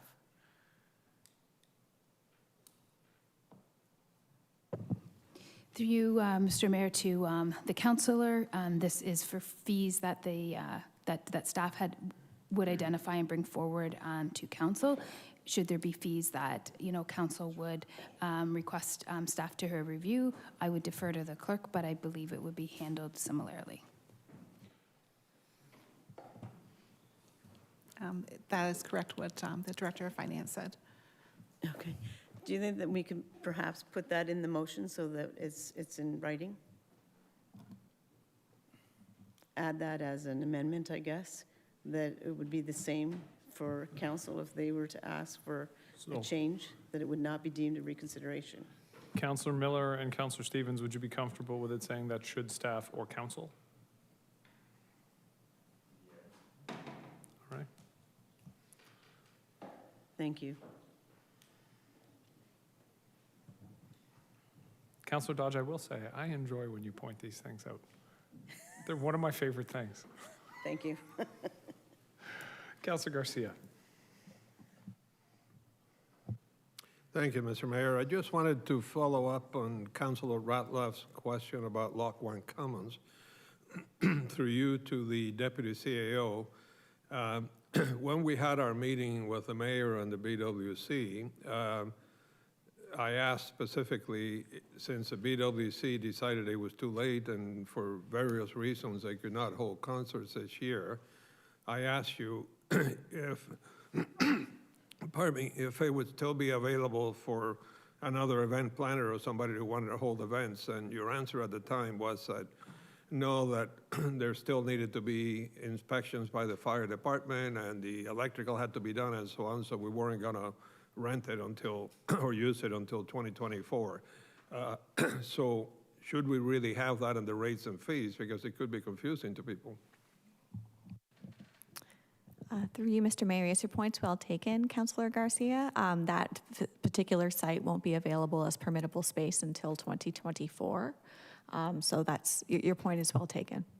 For the reasons you described, in that we have a lot more due diligence to do on that site as it relates to fire, as it relates to ensuring that it's acceptable for the public, as well as the electrical project that you mentioned.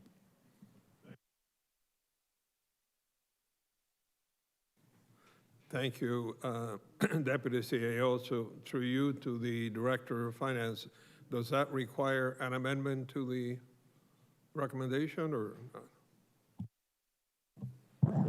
Through you, Mr. Mayor, to the councillor, these are approving the rates and fees for 2024 to 2026, and it's anticipated the fee will come into effect for 2024. Therefore, I think the amendment is fine as it's worded.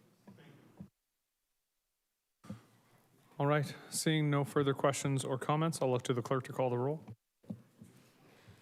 Councillor Miller?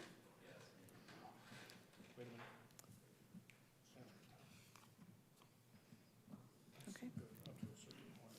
Councillor Miller? Yes. Councillor Stevens? Yes. Counselor Dodge? Yes. Counselor Garcia? Yes. Counselor Kushner? Yes. Counselor McPherson? Yes. Counselor Lindell? Yes. Counselor Ratzlaff? Yes. Counselor Townsend? Yes. Counselor Phillips? Yes. Mayor Cisco? Yes. That's carried.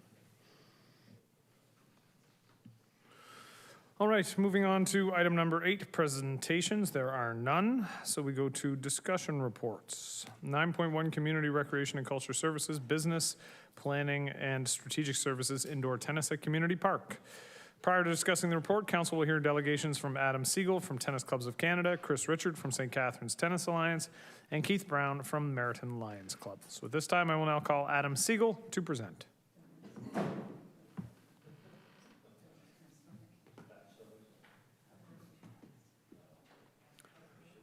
Mr. Siegel, the floor is yours.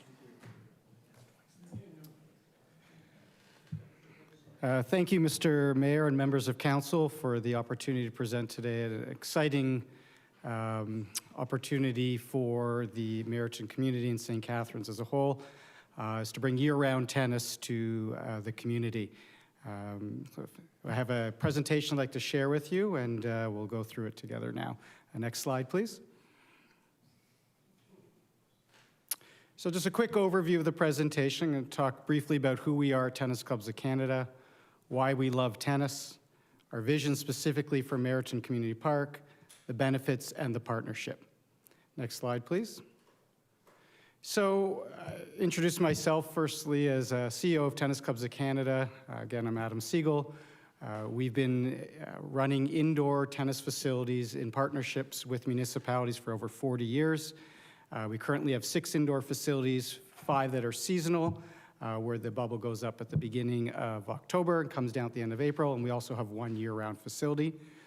We are in an aggressive expansion phase. We have 2 other facilities opening this coming fall, and another 3 facilities that are in the development phase that will be opening next year, and many others that we're in discussion with. As we are always working with community, you'll see as a theme throughout our presentation today, it's important to us that we understand why we're there. We understand that these are city-owned assets paid for by taxpayers, and we're here as facilitators. We're here to facilitate the vision of bringing tennis year-round to reality. And with that in mind, we understand the importance of affordability and accessibility. We understand the importance of providing something for everyone. And we understand the importance of really integrating ourselves within community beyond just our tennis programming and the options of actually using the facility.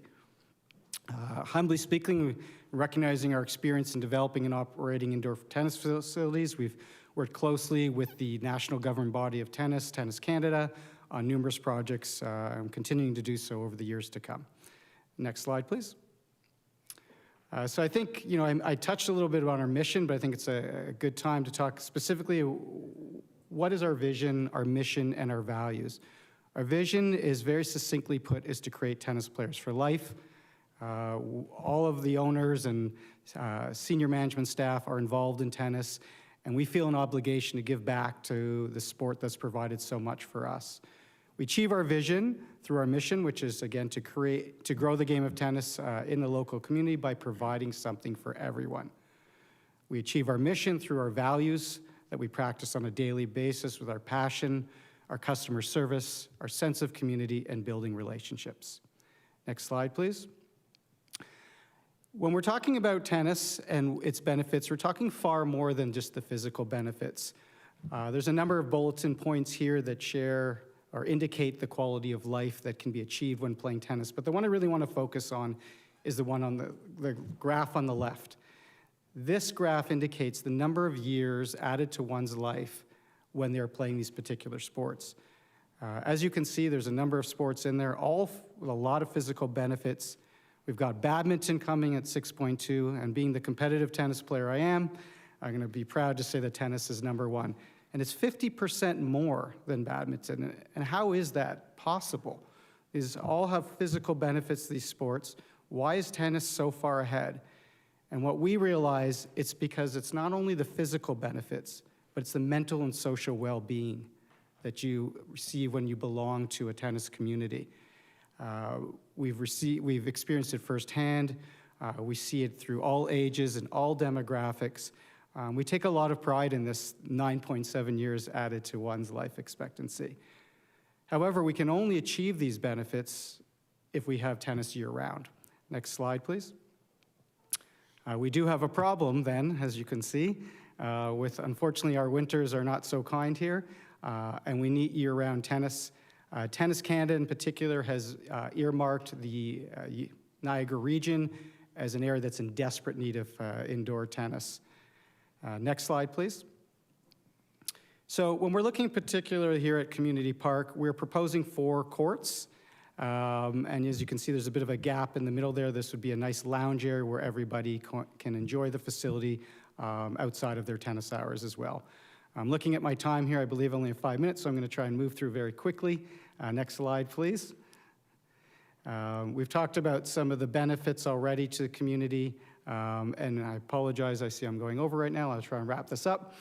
But again, I just want to reiterate that, we're providing opportunity for staffing. We're providing opportunity for year-round tennis for the community at affordable and accessible implementation of the facility, and just the benefits that you will receive on a physical, social, mental well-being for your community. Next slide. Thank you. So what we're proposing as a partnership here is an air-supported structure. And the benefit of an air-supported structure is it will go over the 4 courts, and it can be removed after the 7 months. So you get the benefits of indoor tennis during our cold winters, and enjoy what we're enjoying right now is our wonderful outdoor season in the spring and summer. So we'll be looking at October 1st to April 30th operation. Consistent with our other municipal agreements, we do ask for a 20-year lease agreement to ensure that there is a return on investment for investors.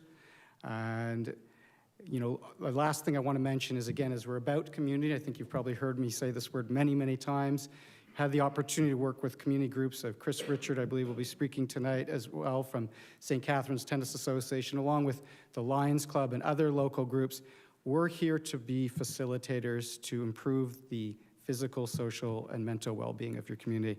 And I think that is it. And again, I apologize for going over the slide. I'd love to talk about this. I could talk for an hour, but I will finish off here, and thank you very much. And let me know if you have any questions. It's a good thing I'm a nice guy.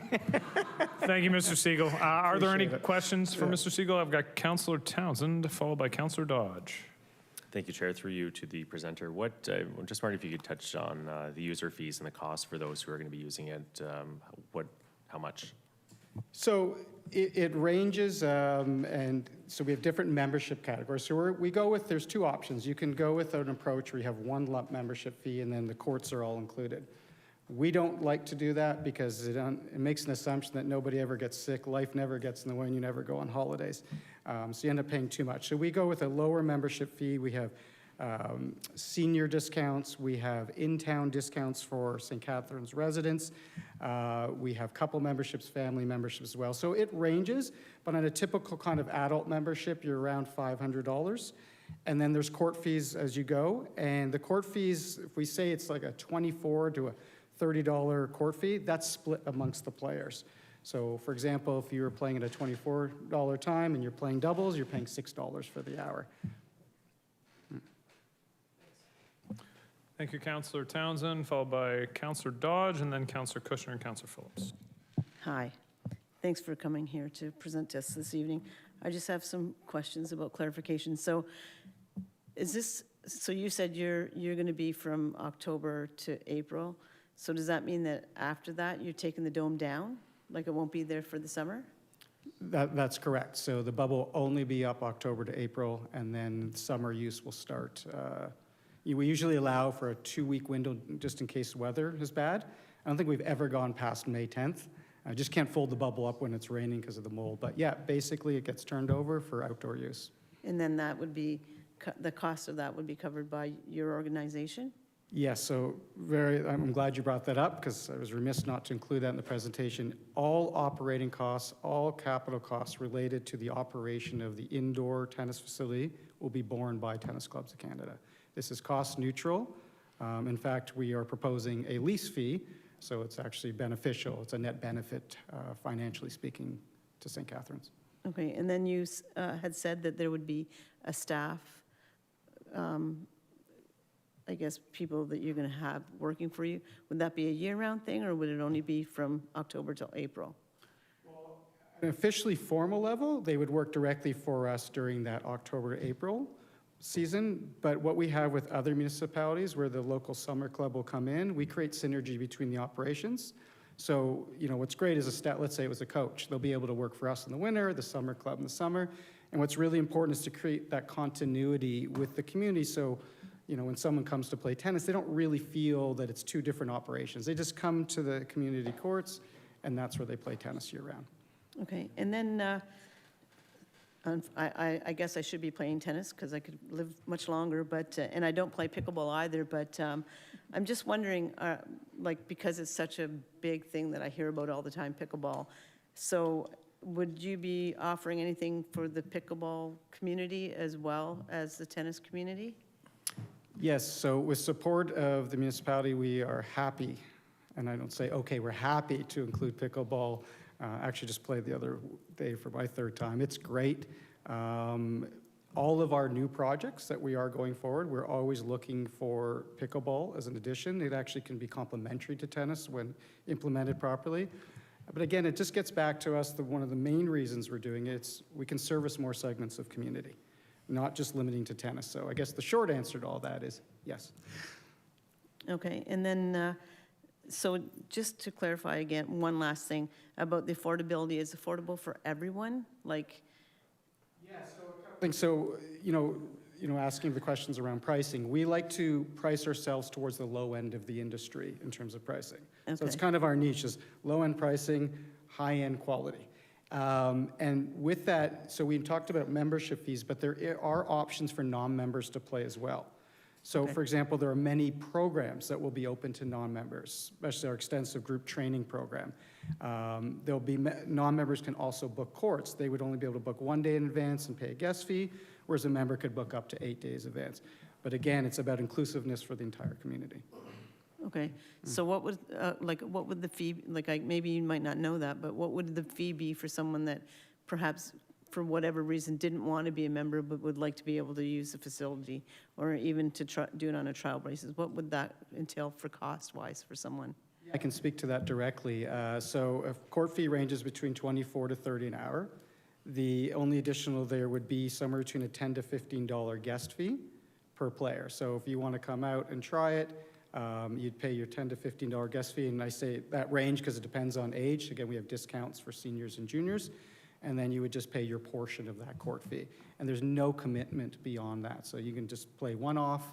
And then what we find is that, they get integrated programs, and a lot of non-members, if they can financially make that work for them, they will end up joining.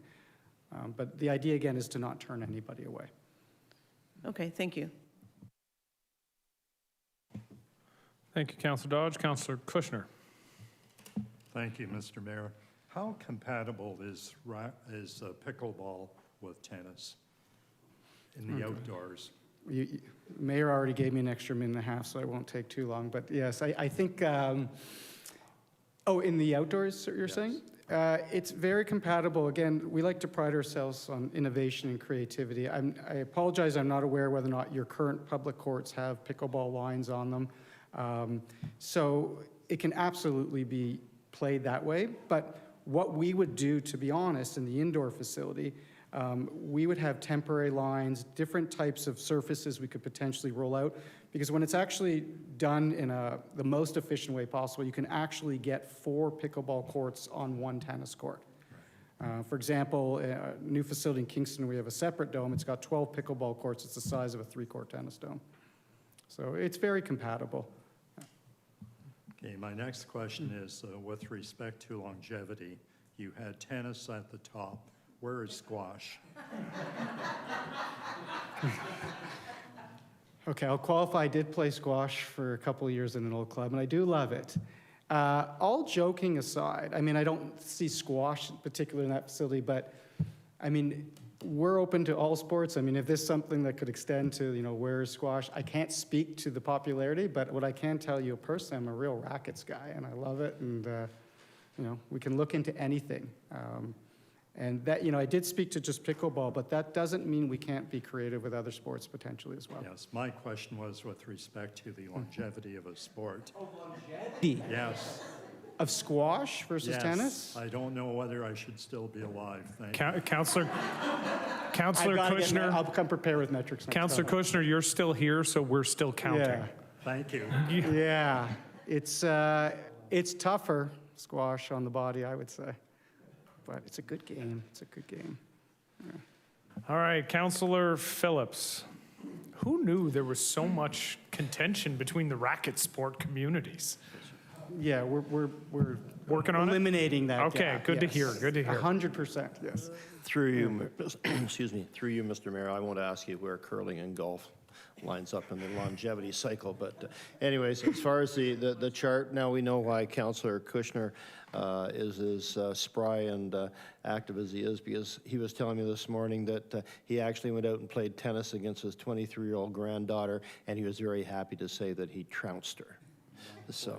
She let you win, thank you. Yeah. Oh, you didn't tell me she let you win. She's just being the nice granddaughter. Thank you. As far as juniors are concerned, what kind of can you give me an idea of what your junior program might be like? Yeah, absolutely. It's so again, as our vision's to create tennis players for life, it's it's a natural place to start. That we do work on integrating adults in for life as well. So typically at our clubs, we have junior training programs. We have 3 tiers. So we have a recreational, we have what we call a pre-rep, and then a rep team. So there's a pathway to go through. You can choose to stay recreational, you can choose to get more competitive. And our programs at our clubs right now have anywhere between 170 to 350 kids registered, with wait lists between 100 to 400 kids. So we focus a lot, and it's very, very popular. So you have Andrescu's on the way.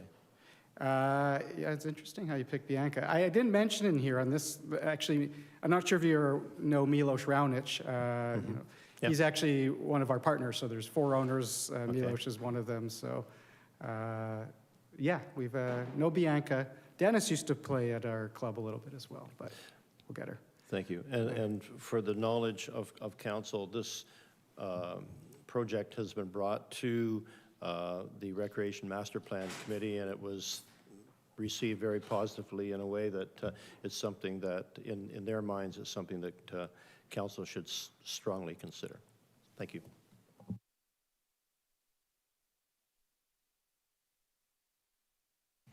All right. Any other further questions or comments for the presenter? Seeing none, thank you, Mr. Siegel. Appreciate that. And I will now call Chris Richard to present.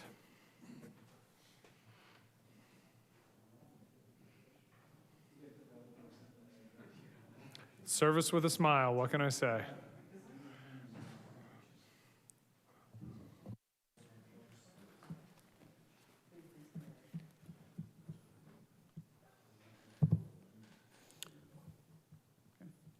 All right, good evening, Mayor, Council, staff.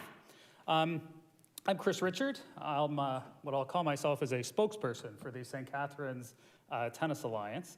And we're a group of now about 175 tennis enthusiasts and players in the city. And we came together to share a concern about the state of tennis infrastructure in the city of St. Catharines. So just over 2 years ago now, we started bringing this issue forward with council and staff, specifically looking for solutions to the deteriorating state of tennis within the city. I won't go into detail of the sad state of tennis in the city tonight. I'm sure many of you have heard from either me or other members of our group over the last 2 years, and if you haven't, you will shortly. From our perspective tonight, we're here to enthusiastically support this proposal and from a community basis, let you know how excited we are about it. I would say this is the most exciting thing to happen to tennis in St. Catharines and certainly my adult life. The addition of 4 competition-level courts to the city would replace 3 current unsafe and unplayable courts in Meriden. And as some of you may recall, as we've been trying to bring this issue to the forefront, these courts in Meriden have always been a high priority for us because of the space there, them already having 3 courts, and as well having access to lighting. So in terms of why they were always a priority for our group because it was the place we could get the biggest bang for our buck right off the bat to improving tennis. I leave it to Adam really to deal with the indoor. My purpose in coming tonight is to talk to you about summer and how this project fits into summer. So with respect to the dome, I'll simply leave it as saying the local tennis community is kind of in disbelief that something this good could happen to us in the city of St. Catharines. We're not used to this kind of positive news and positive proposal for our sport. So it's really exciting times. So let me spend my remaining time, and hopefully this doesn't shut off right at 5 minutes for me, dealing with summer. So my group has come forward in discussions with city staff and offered to fundraise to support the project and to take the lead in the creation of a new St. Catharines tennis club. The purpose of this club is to bring back to St. Catharines something that hasn't existed since the closure of the old St. Catharines Tennis Club on Melbourne Street, which is now many years ago. This includes what we'd like to see, men's and women's tennis leagues. We haven't had those in St. Catharines since the closure of that club. I'd like to have mixed tennis social nights. That's something that they have in tennis clubs in Welland and Niagara-on-the-Lake. I've participated. They're wonderful events.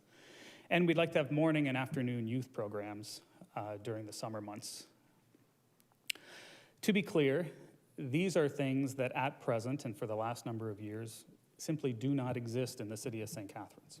We haven't been able to do much more than kind of have the occasional youth program or invite citizens out to play for a night. There's really been nothing coordinated and organized to try and create a tennis community. They exist in Niagara-on-the-Lake, they exist in Welland, but not in the biggest and best city in the region. And that's something that tennis players are a little embarrassed about, and we want to bring it back here. To give you an example of the type of thing that we would love to see, I attended last Saturday at the Welland Tennis Club. They called it the Wimbledon Social. And they had 32 people there, and they ranged from teenagers to seniors, all different levels of playing tennis ability. And for 2 hours, we mixed up teams, and we played 4 different half-hour matches against people. It was a great event. Everybody got along. We met new people, got reacquainted with people we hadn't seen in a while. And then once it was over, we all sat down and we had fresh local strawberries and whipped cream. And I was taking part in this event, and I was thinking, what a great local community event. And with this proposal, we could do that here. And that's pretty exciting. So our vision includes a mixed-use venue, mixed use in terms of kind of club use as well as public use. So what we have discussed with city staff, and we would like to take the lead in, and we are completely nonprofit, community-based, just trying to get tennis going in the community. But we would like to see a mix of times reserved for these men's league, women's league, and social events, as well as youth events, as well time where there's no lock on the gates and anybody can enjoy this new facility in the summertime. We think both are important. Our goal really is we want to see these courts used all the time. I am almost done, Mr. Mayor, so hopefully I can be permitted just another minute or so. So it's exciting for us. We do think that there's synergies. It really does take a team approach, as Adam said. It will require a good working relationship between the summer group and the winter group.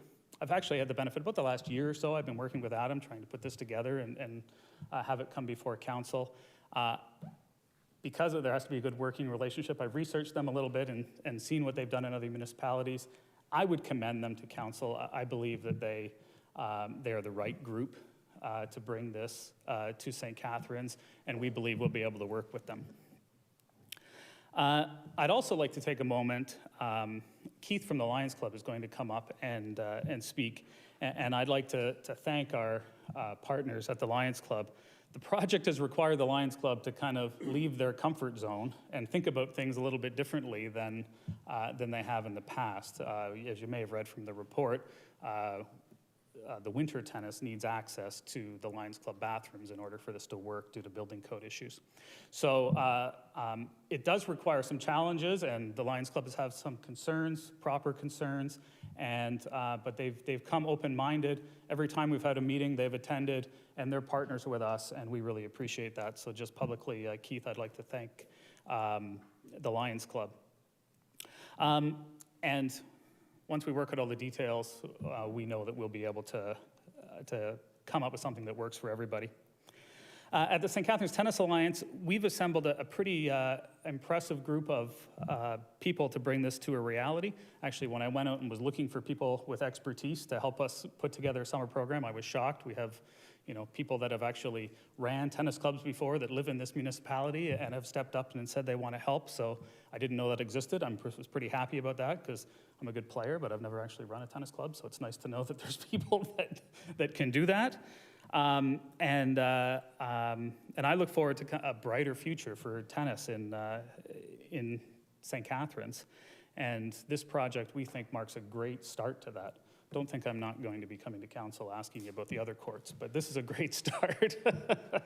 And we're really excited about it. And the only thing I would leave you with is I would really hope that the council moves on this as quickly as possible, because we would really like, the future of tennis in St. Catharines to start as soon as possible. And if that could be as soon as next summer, all the better. All right, thank you, Mr. Richard. Councillor Lindell.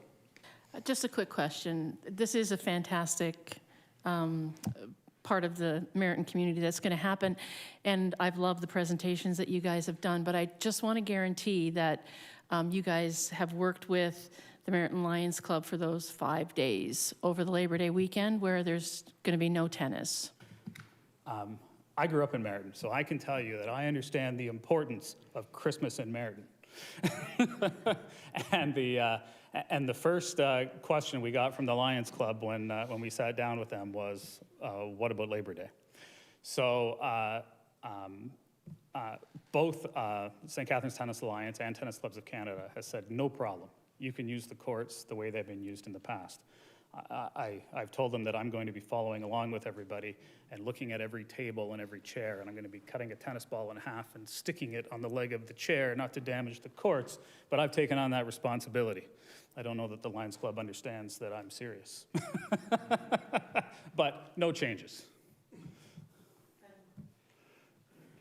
Can we reopen Councillor Lindell's mic?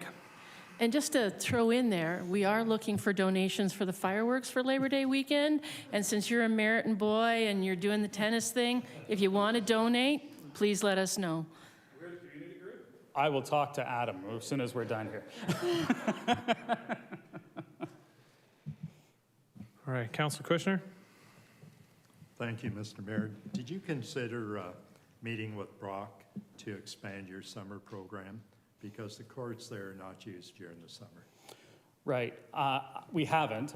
We haven't had any conversations with Brock. I know early on, both our priority, I told you why we thought Meriton was the site. Before I ever met Adam or his group, we had targeted Meriton as the #1 site. And kind of in an independent process, I know Tennis Clubs of Canada had also identified there was aspects of Meriton that they really liked. So I think that was other areas in the city were looked at and for various reasons didn't work.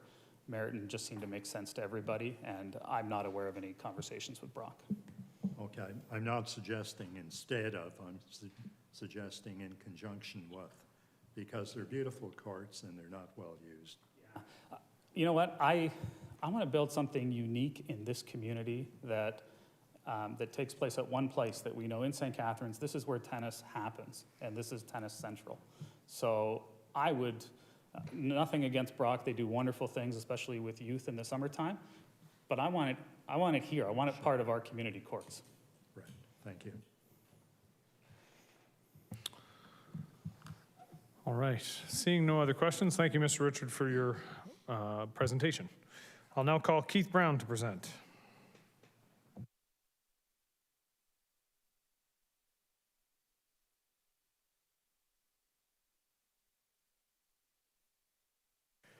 Hello, everybody.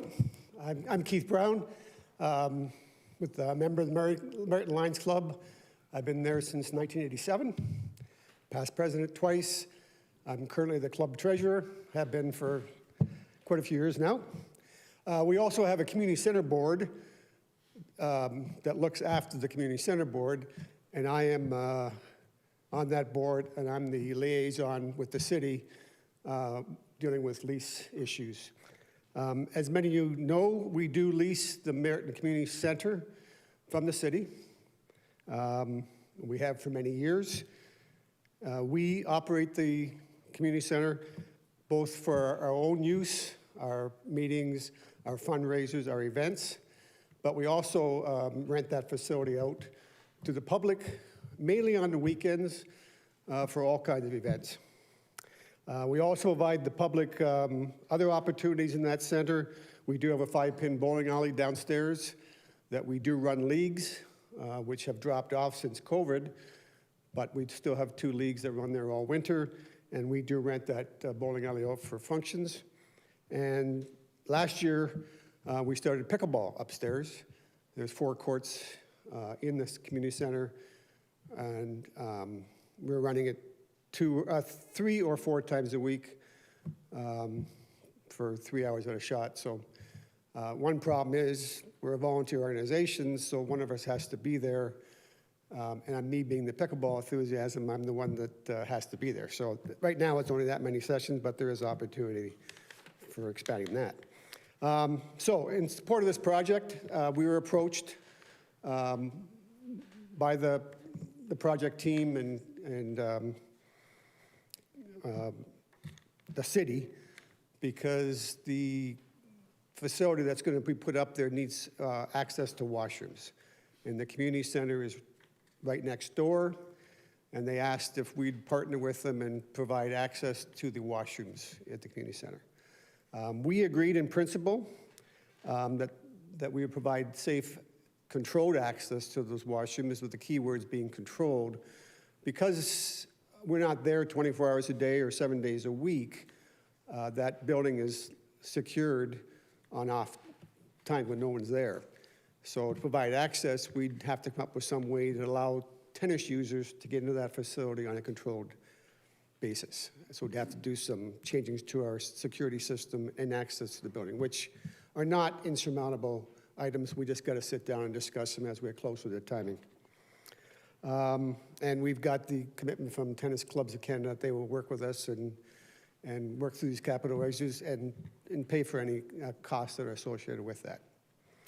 And also then the day-to-day too of the washroom. Again, we're not there every day, so on days we're not there, somebody's got to watch it to make sure it's clean and address issues when they're short of toilet paper, that type of stuff. And then we also have a commitment from everybody, as was mentioned, that the grounds will be available over the Labor Day weekend, so we can continue holding our annual Labor Day Carnival and Parade, which, as everybody knows, has been a long-standing tradition in Merritton, and we don't want that to stop. So when I applied to the city for what areas of the Merritton community grounds we need, that'll be on there, and I don't expect that it will not be accepted. So in principle, we have the club support. I took it to 2 meetings, and I went through the issues with our community center board, and everybody gave thumbs up, knowing there's still some open issues, but not things that we cannot address. That's it. Great, thank you, sir. Any questions or comments? All right, seeing none, you escaped. Thank you, Mr. Brown. And thank you to all 3 presenters. Sincerely appreciate the presentations. Can I get a councillor to move and second? Councillor Lindell, Councillor Miller. Recommendation is on the board. I gave it to Councillor Miller because it is a Merritton thing. There were other people, I just want you to know that. There are racket people in the room who wanted this one. So. Anyways. Councillor Garcia to the motion. Thank you, Mr. Mayor. I can ask questions of staff now? Most definitely. Okay. So I just wanted some clarification on the financial implications. So when I look at the chart under financial implications, I was trying to understand. So the first line says Parks Renewal Plan, 444,000. Is that is already in the budget, but was that allocated to tennis, or is that the total Parks Renewal Plan budget that we had? Through you, Mr. Mayor, the amount there that you see, Councillor, for Parks Renewal Plan was specific to the courts at that location. We were going to renew them anyway. Okay, thank you. And my other question was the replacement of the tennis court lights, 250,000, which has yet to be budgeted. Are those lights that are required for the dome or just lights in general? Through you, Mr. Mayor, those lights are required for outdoor use. So the dome structure will have its own lights. This is for when the dome is down. So this is something we were expected to do at some time anyway? Through you, Mr. Mayor, correct. Okay. All right. Thank you, Mr. Mayor. Thank you, Councillor Garcia. Councillor Ratzlaff, followed by Councillor Kushner. Yeah, so through you, Mayor, to staff, we were going to resurface the 3 courts already. That's my understanding, and then the 4th court is in addition to that work. Is that correct? Through you, Mr. Mayor, correct. I think this is a great project. I'm super excited for it. I notice here that like the Park Legacy Matching Fund, like the Park Legacy Fund, that's generally awarded for as a matching grant. Is that correct? Through you, Mr. Mayor, yes, that's correct. And so here we have like a $70,000 additional Park Legacy that kind of goes beyond the matching section of it. That's I'm hearing that correctly? Yes, through you, Mr. Mayor. So what we're asking council to do is consider going above and beyond the matching portion. And this has been done in other projects as well and approved by council. And the reason for that is primarily the partnership and the exciting opportunity this has working with these partners. Is that correct? Through you, Mr. Mayor. So yes, we see this as a wonderful opportunity and certainly a gift for the community. But the additional dollars, both from the Parks Legacy Fund and the contribution from the Tennis Alliance, would allow us to add a 4th court because there are only 3 at this time. Yeah, no, that's really helpful. I just want to reiterate, this is a super exciting partnership, and that's why the additional Park Legacy Fund is being added. There may be future projects that come up, right? And we've had them in the past where the partnership and the community benefit warrants adapting our Park Legacy Fund. Just wanted to point that out. Thanks. Thank you, Councillor. Councillor Kushner, followed by Councillor Williamson. Thank you, Mr. Mayor. This is a very comprehensive partnership. We've got the Merton Lions, we've got the Tennis Club of Canada, we've got the St. Catharines Tennis Association, we've got the city. And it's not very often that we have this type of partnership. So to me, it augurs well for tennis in this area. I know a lot of people travel to Welland for winter tennis, but this would permit them to stay in St. Catharines and to continue playing. And the staff report talks about a deficiency in the city. There are 2 areas that are deficient. One is Merton and one is St. Andrew's Ward. And I can very well say that the councillors in St. Andrew's Ward are not parochial and they'll be fully supporting this. Thank you. Not parochial. Have you met your ward mate? We speak as a team, Mr. Mayor. The A-team, I've heard. Yes, I think we've all heard about the A-team. Thank you, Councillor Kushner. Councillor Williamson. Yes, I'm definitely supportive. If we're going to do this, we need to do it right. Lighting is a critical component. I know that we have used pretty good lighting designs lately, and new LED technology is cost-effective and environmentally friendly, and you can, if you do it right, control the glare, and you can control the spill lights, so you don't have trespass into neighboring residential areas, et cetera. One area I'm not clear on where we're, the rubberized, I take it we're going to a rubberized surface. Is there any new technology, any improvements? I remember the old St. Catharines Tennis Club had something called Hard True. I sprained my ankle there once, but it wasn't the fault of the surface. What are we looking at in terms of surface now? Through you to the director.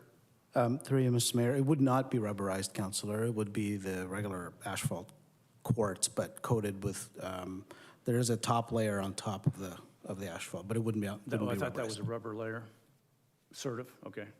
All right, I think it might be worth investigating if there's better, more durable, and maybe easier on the feet and ankles for our aging population, and for everybody, not just for the likes of some of the senior tennis players around here. Thank you.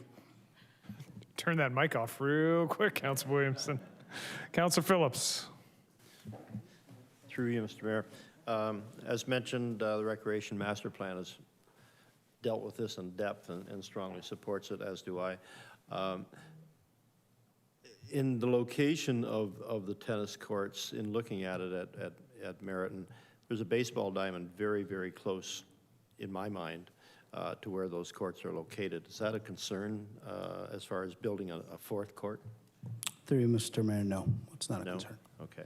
And do we have, again, in listening to the tennis community, they were strongly asking that we resurface other courts other than perhaps the Meriton one.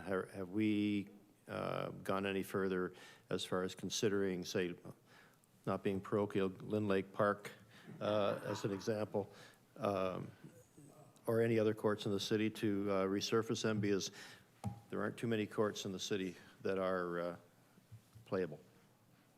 Through you, Mr. Mayor, I can tell you that we have 4 projects on the go. So St. Patrick's Park, Port Dalhousie, Bogart, so Port Lair Community Center, and Valley View. Okay, great, thank you. Not parochial, but he likes Bogart. There we go. Councilor Stevens.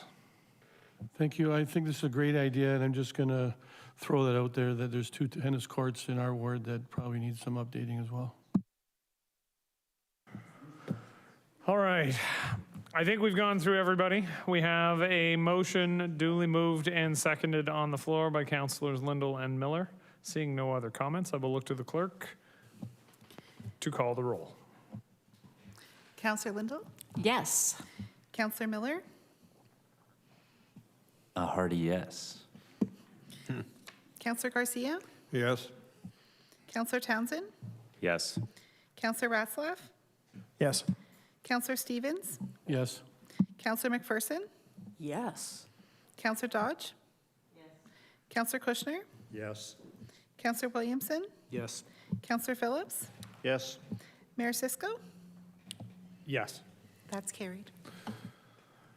All right, we are moving on now to item 9.2, Office of the Chief Administrative Officer and the Strategic Plan Refresh Project. I'll now call on Aaron Ohoski, the Deputy Chief Administrative Officer, to present prior to council discussing the report. What, gentlemen, you're not interested in the update of our and refresh of our strategic plan?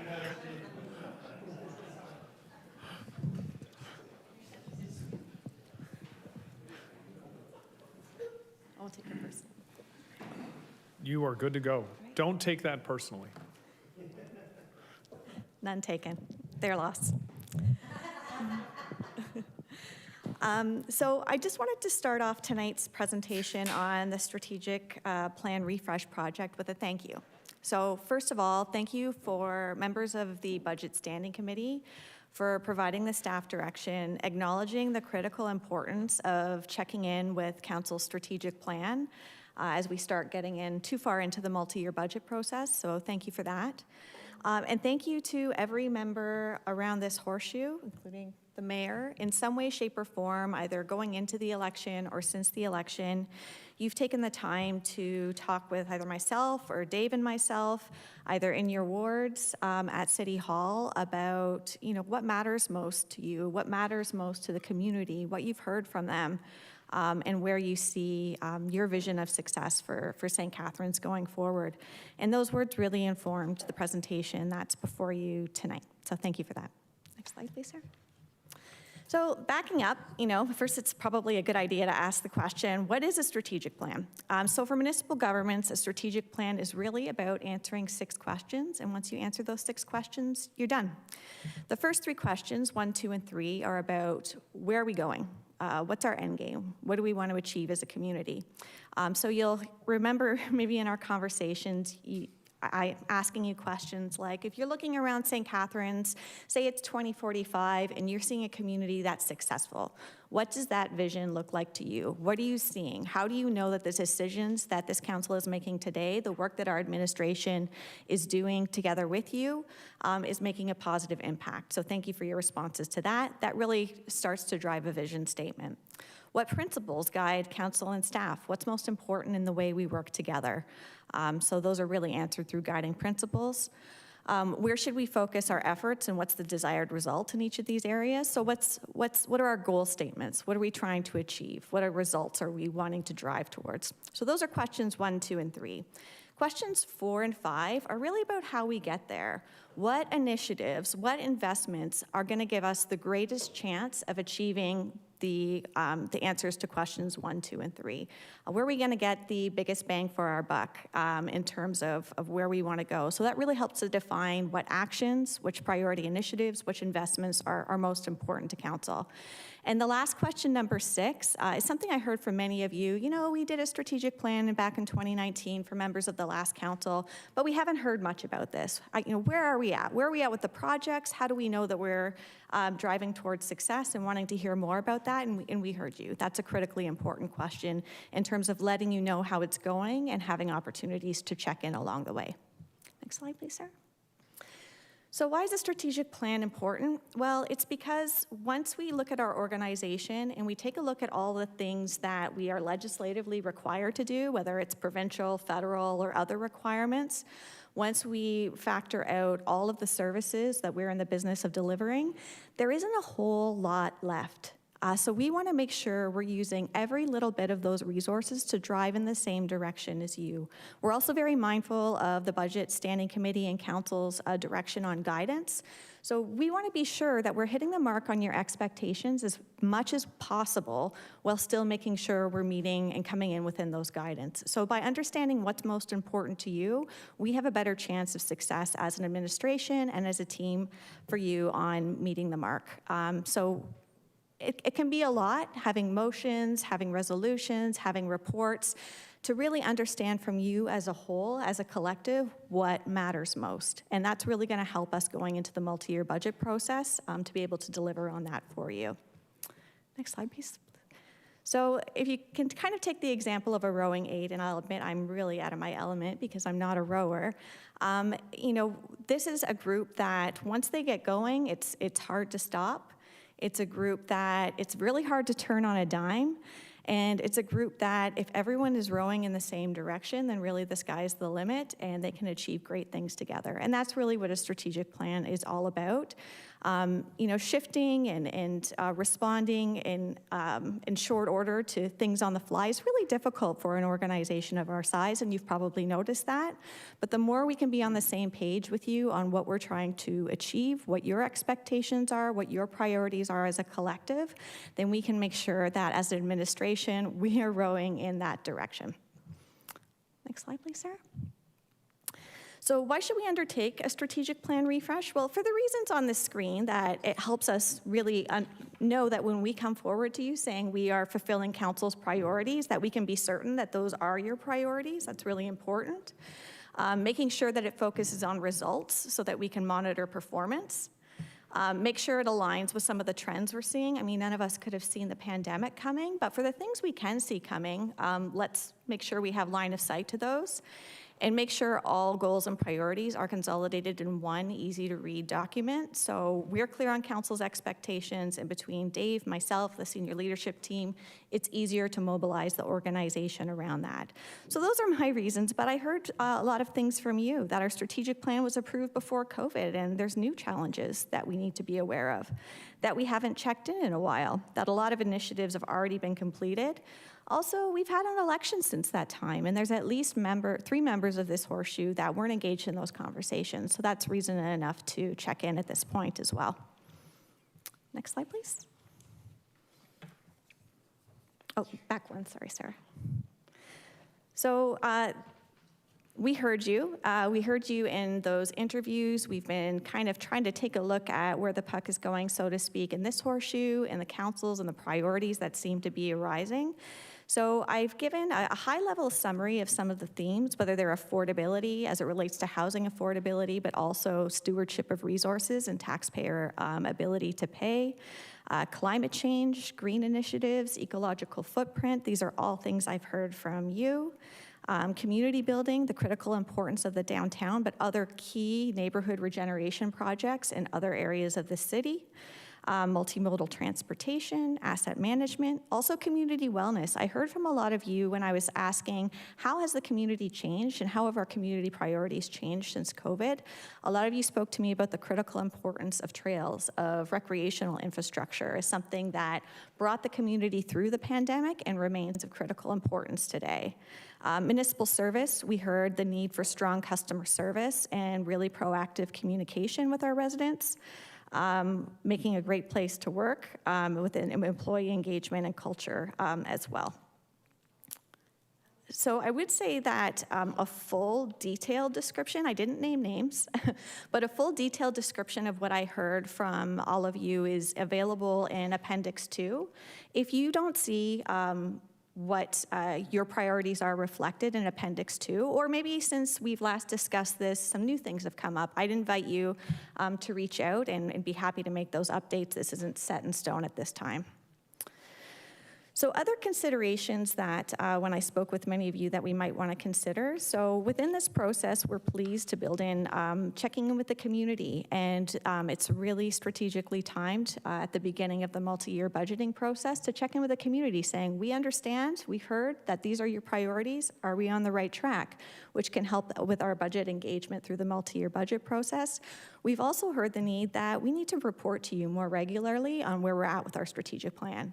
We heard that loud and clear, so we really would like to get into at least annually focusing on letting you know where we're at with the initiatives that are identified as priorities, and as well starting, this will be really new for us, so baby steps, but starting with some key performance indicators that really tell us if the things we're doing are delivering on the goals council has set. Next slide, please, Sarah. So in terms of the proposed next steps that we'd like to propose for a strategic plan refresh, the first is we would ask you to let us arrange a facilitated session to check in. The members of council can check in with a strategic plan. As a starting point, I've developed what you'll see on in Appendix 1. It's really hearing from you on those first 3 questions. What's our vision? What's our guiding principles? And what are our goals? So based on what I heard from all of you, I've recommended, you'll see the current vision, guiding principles, and goals. And based on what I heard, I kind of took a first try at maybe where you might like to go with this refresh project. So that's available in Appendix 1, just as a starting point. If you do want to have that facilitated session, which we would appreciate and recommend, that could be the basis for conversation. After that facilitated session, you can go in and refine what's in there in Appendix 1, and then we'll also get into what are those initiatives, those investments that are going to give us the biggest bang for our buck and getting where you have told us you'd like to go. The second would be, we'd like to suggest doing community engagement, maybe a teletown hall right after that session so that we can validate that with the community. That would then dovetail nicely with the timing into the multi-year budget and make sure that when we present to you on how we're funding council priorities, we can be confident because we just heard from you that we've checked in on what those priorities are. And then on an ongoing basis, reporting results. So coming back to you more regularly on where we're at and maybe some tweaks that council would like to consider, but also just an opportunity where we've won, we can celebrate those successes together as well. Next slide, please, Sarah. So the recommendations coming from this report are first, that staff arrange a facilitated session in Q3 2023 to refresh the City of St. Catharines strategic plan. We'd see that happening very early September, right after the summer break, and that the revised vision, guiding principles, and goal statements outlined in Appendix 1, that's that first try that I told you about based on what I heard from you, be used as the starting point for discussions at that session. I think that was the last slide, so I'd be pleased to answer questions. I'll leave the recommendations up. Thank you. Thank you, Ms. Ohoski. If you just want to grab a seat, I don't think any reason for you to stay up there. Before we get into, I just want to sort of clarify. So the recommendations are up on the screen that staff arrange a facilitated session in Q3 to refresh the City of St. Catharines strategic plan. So that's the first thing that we would be approving today. The second thing that we would be approving would be the revised vision, guiding principles, and goal statements outlined in Appendix 1 be used as the starting point for the facilitated session. So I don't think now is the appropriate place to get into debating those pieces. They're a starting point. I have no doubt, and in conversation with Ms. Ohoski, they may change over the course of the summer in getting to that facilitated session. The opportunity for feedback is there. So I think the expectation on staff side is that if there's something you disagree in terms of starting points, that you're going to make staff aware of that so they can incorporate that into what we begin with in September. Ms. Ohoski, did you have something to add there? No, Mr. Mayor said it. Okay, so perfect. Thank you. I just want to make sure, I don't want us to try and wordsmith, the revised vision statement or, guiding principles. We don't want to do that today. I think we'll be doing that work in September. This is more just questions around the process and other pieces like that. So with that, Councillor Dodge. Thank you, Mr. Mayor. Sorry, I can't see everyone up there anymore because the podium's too high, but just a couple of quick questions, and I just want to thank, the Deputy CAO as well as the CAO. They've answered many of my questions, and we've had many conversations about my thoughts on this. I think that it's very important moving forward, especially with the multi-year budgeting, that we update our strategic plan, and I think this is going to be a key part of how we budget in the upcoming, way we do business and stuff like that. And there was 4 members of this council that weren't at the last one, and not only that, I think that there are some members of staff, because this was a team project, and they're new as well, and they might bring other things to the table. So I think it's important that we have all the key players there, and I'm looking forward to that. And as well as that, things have really changed for everyone, including our residents, as to how we do business and what their expectation is moving forward. So you're saying Q3, and I know that we spoke about this afternoon, and I'm just wondering if we're giving ourselves, I think we can't rush through this. So are we giving ourselves enough time from when we get together to do the refresh to when we are going to be doing our budget for the multi-year budgeting? Is there enough time to do both of those things? Through you, Mr. Mayor, to Councillor Dodge, I believe so, yes. If we're doing a refresh, it'll be very helpful over the summer. If you are seeing things in Appendix 1 that aren't quite sitting right with you, for you to let me know, any member of council, because then we have a greater chance of success at hitting the mark in those timelines.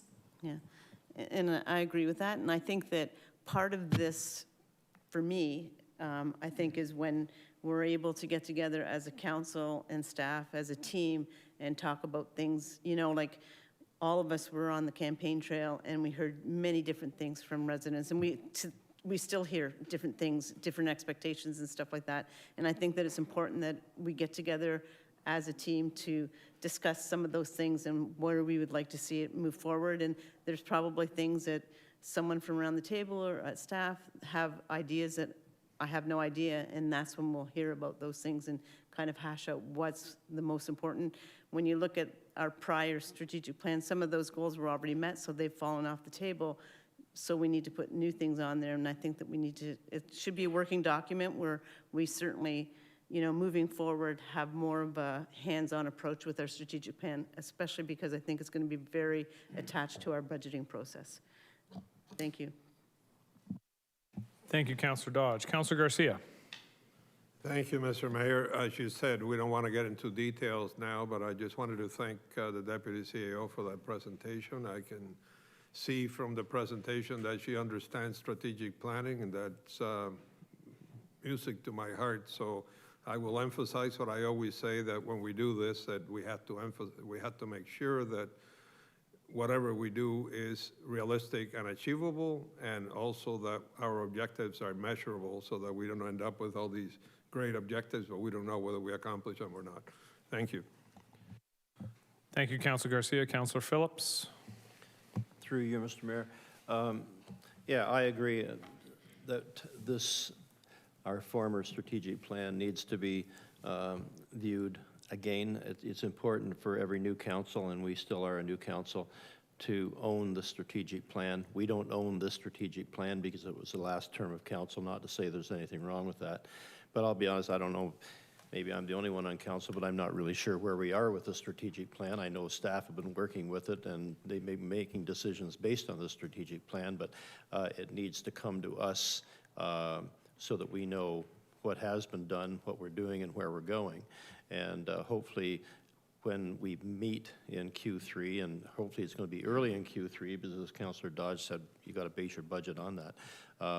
I think we need an annual report, just a short one, to show council that yes, we're working on it and where we are with the strategic plan. Because if we're going to do it in Q3 and we don't see it for another 2 or 3 years, we really don't know where we are going. So I think it's important that we get an annual update so that we can focus on what we're doing better.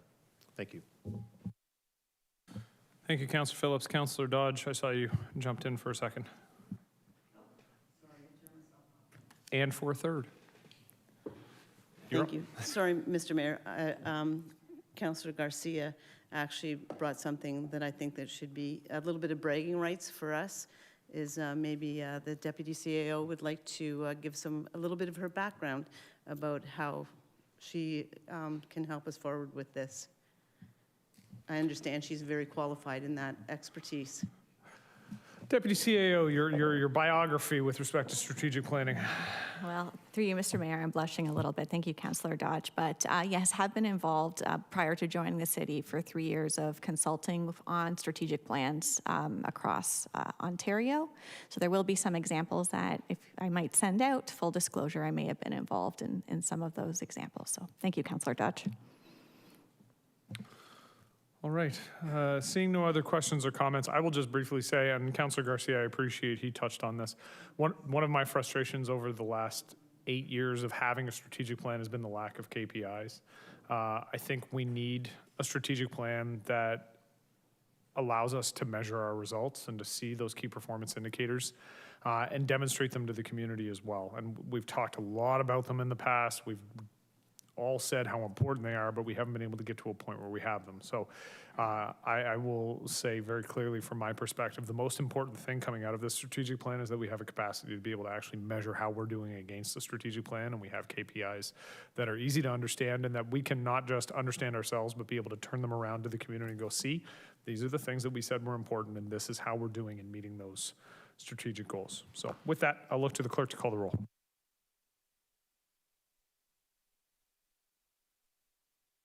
Oh, shoot. And in the interim, we need a mover and seconder. So I'm assuming Councillor Dodge wants to be the mover. And I'll go with Councillor Phillips for the seconder. And I turned the voting mode on as well. So my mistake there worked. Councillor Dodge? Yes. Councillor Phillips? Yes. Councillor Williamson? Yes. Councillor Ratzlaff? Yes. Councillor Stevens? Yes. Councillor Lindell? Yes. Councillor McPherson? Yes. Councillor Kushner? Yes. Councillor Garcia? Yes. Counselor Miller? Yes. Counselor Townsend? Yes. Mayor Cisco? Yes. That's carried. All right, moving on to item 9.3, which was moved from consent to discussion. So on your original agenda, this would have been 6.1. The Legal and Clerk Services, Legal Services Amendment of Delegation Bylaw 2020-156. So this will be moved by Councillor Garcia. Do I have a seconder for this motion? Councillor Phillips. Councillor Garcia, you wanted to speak to this one? Yes, yes, Mr. Mayor, thank you. I just had a question, a general question through you to perhaps the CAO, I would think.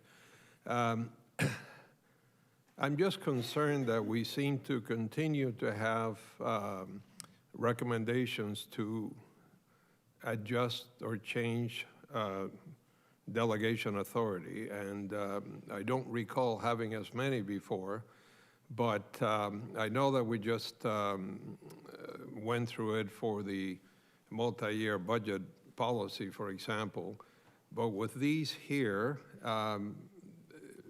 perhaps through you to the CAO, he can share, is there a reason why we're having so many of these now? Like we haven't, is there something that we haven't been doing in the past that that has changed, or? Thank you, Mr. Mayor, through you to the councillor. This is really several years in the making. We have a delegation bylaw that gets periodically updated.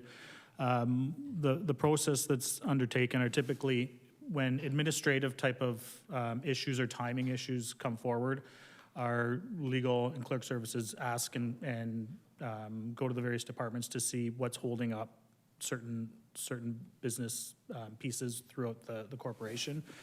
This one has some additional pieces in it for a few reasons. One, we did a really comprehensive review through our through the legal department with the various departments on different issues.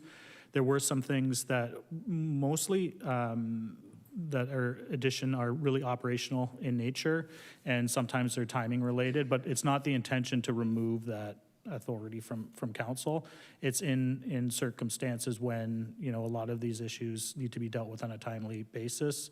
They're delegated to staff, and if I choose not to want to use that, we would definitely bring them back to council for approvals, but it's really part of a larger housekeeping issue. Thank you. Through you, Mr. Mayor, I get concerned because the residents assume that us as councilors approve everything or know everything that's going on. And of course, the more we delegate, the more we put ourselves in a position where we may not know. In this particular case, for example, I found in reading this that it's hard for me to tell what has changed. Like, for example, in the second category here under the financial services table, we say Deputy Chief Administrative Officer authorized to enter into funding agreements for city projects. Now, that seems to me quite broad, and I'm not sure exactly what it means. I would like to, and I don't know if I can ask for this now, Mr. Mayor, since I've spoken to it, but I would like to ask for the same kind of comparison that I asked for regarding the delegated authorities for the multi-year budgeting, where staff could provide a comparison chart that shows what do you have now and what are you proposing as a new authority.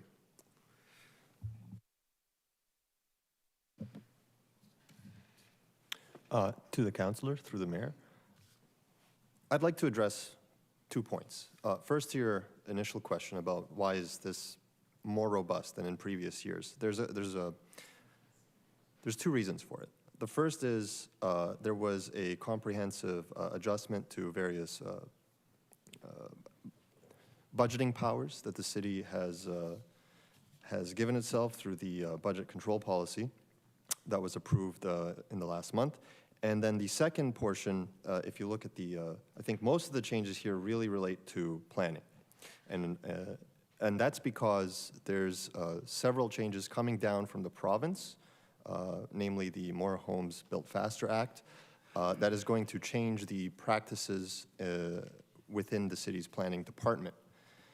So these changes are to give staff the power and the ability to respond to these changes effectively. Had these changes not come down from the province, you wouldn't see as many amendments being done to the delegation bylaw at this stage.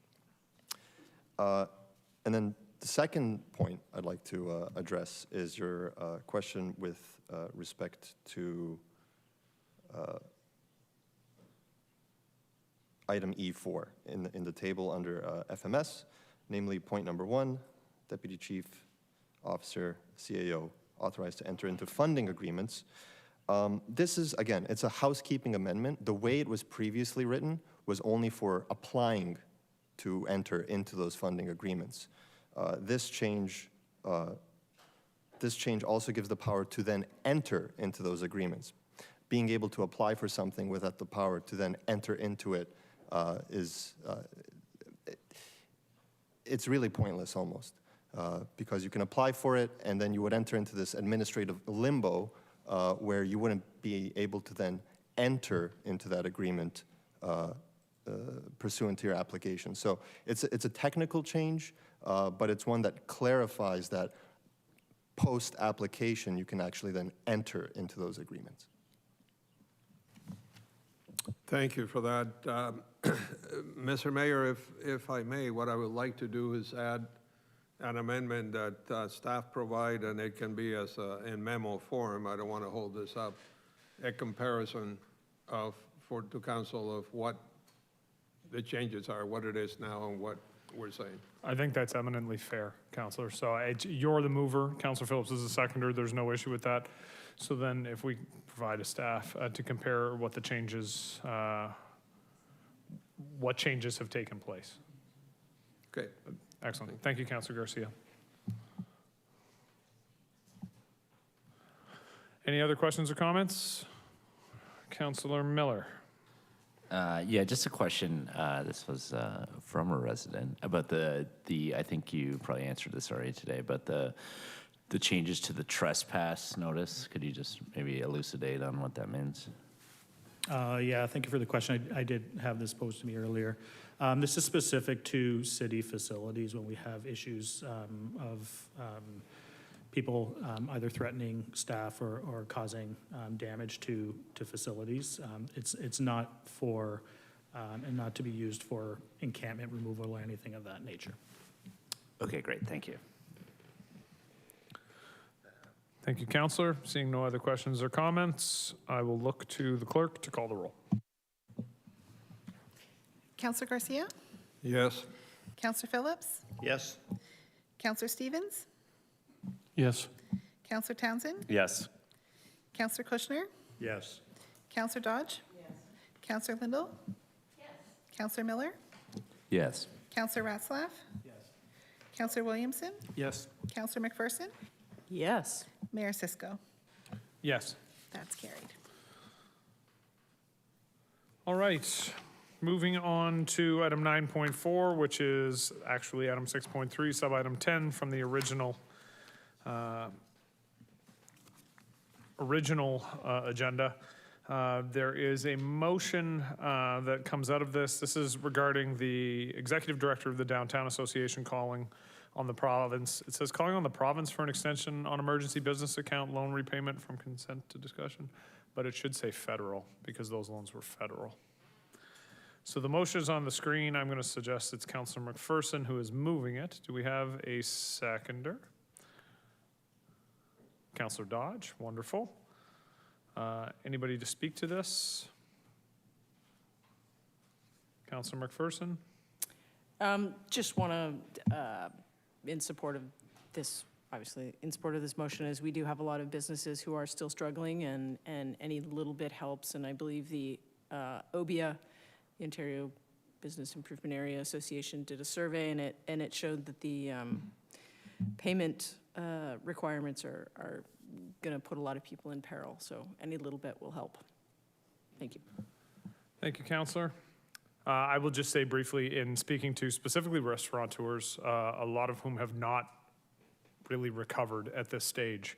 And not specific to them, but restaurateurs are the ones who I've spoken to. Many of them are concerned.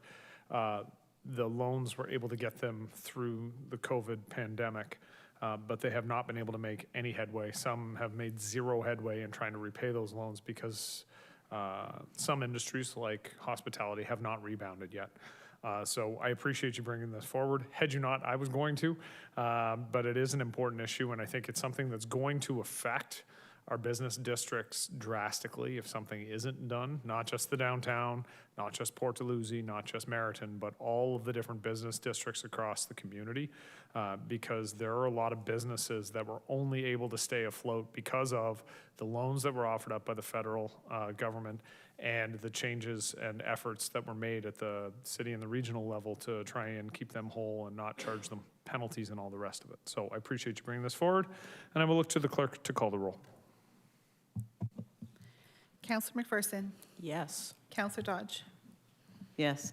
Councillor Williamson. Yes. Councillor Stevens. Yes. Councillor Townsend. Yes. Councillor Ratzlaff. Yes. Councillor Miller. Yes. Councillor Phillips. Yes. Councillor Lindell. Yes. Councillor Garcia. Yes. Councillor Kushner.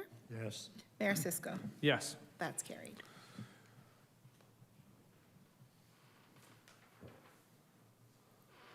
All right, if we could just turn mics off. Anybody who has one on? Wonderful. I just need to get out of voting mode. All right, item number 10, motions. There are none. Is everybody on council feeling okay? I think this is our first meeting of the entire term without a motion. So I'm sure we'll be able to get through the call for notices of motion. Are there any notices of motion? We were doing so well, Councillor Kushner. Press the button. There we go. You are good. Call for notice of motion? Yes, thank you. I did mail it in to the clerk's office. Shall I read it? If you just, it's a notice of motion, so if you just want to give the topic, that suffices for this evening, and it is on the agenda for the next one. Well, I'll summarize it.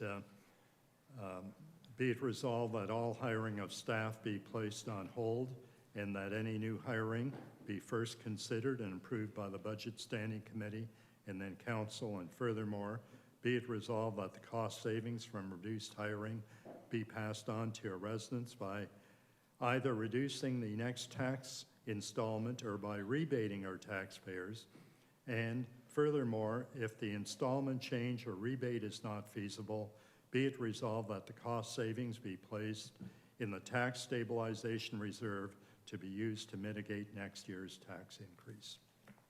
And that's moved by myself and Councillor Garcia. So just for clarity, and so there's an understanding, this will be a reconsideration motion at the next meeting. The clerk's office has looked at that, so it will be a reconsideration. It's not a discussion we have to get into this evening, but it will be a reconsideration. All right, we are on to, are there any other notices? Seeing none. Committees and task force minutes. The council will receive and file the minutes of the advisory committees of council. Mover and a seconder. Stevens and Williamson. All those in favor? Opposed? That's carried.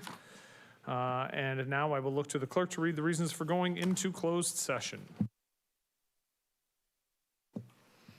A motion to go into closed session for Office of the Chief Administrative Officer, Property Matter Disposal. Closed session pursuant to Municipal Act 2001, Section 239(2)C, a proposed or pending acquisition or disposition of land by the municipality or local board, 320 Geneva Street, Realty File 20.046. Motion to go into close. Councillor McPherson, second. Councillor Stevens. All those in favor? Opposed? In we go.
Welcome back.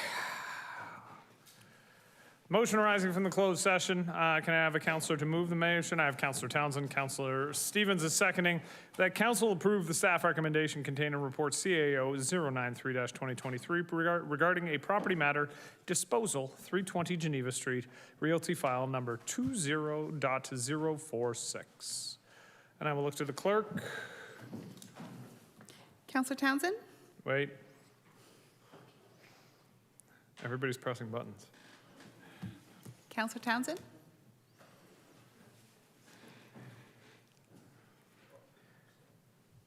Yes. Counselor Stevens? Yes. Counselor Kushner? Yes. Counselor McPherson? A hearty yes. Counselor Phillips? Yes. Counselor Ratzlaff? Yes. Counselor Miller? A very hearty yes. Counselor Garcia? No. Counselor Lindell? Yes. Counselor Dodge? Yes. Counselor Williamson? Yes. Mayor Cisco? Yes. That's carried. Bylaws. The bylaws listed on the council agenda as A to M, save and accept I and J. Be read a first time, considered and passed, and that they be signed and executed by the mayor and the clerk. Mover and a seconder. Counselor Lindell, Counselor Phillips. All those in favor? Opposed? Carried. And that there being no further items of business, this meeting be adjourned. Mover and a seconder. Counselor McPherson, seconded by Counselor Stevens. All those in favor? Opposed? Good night.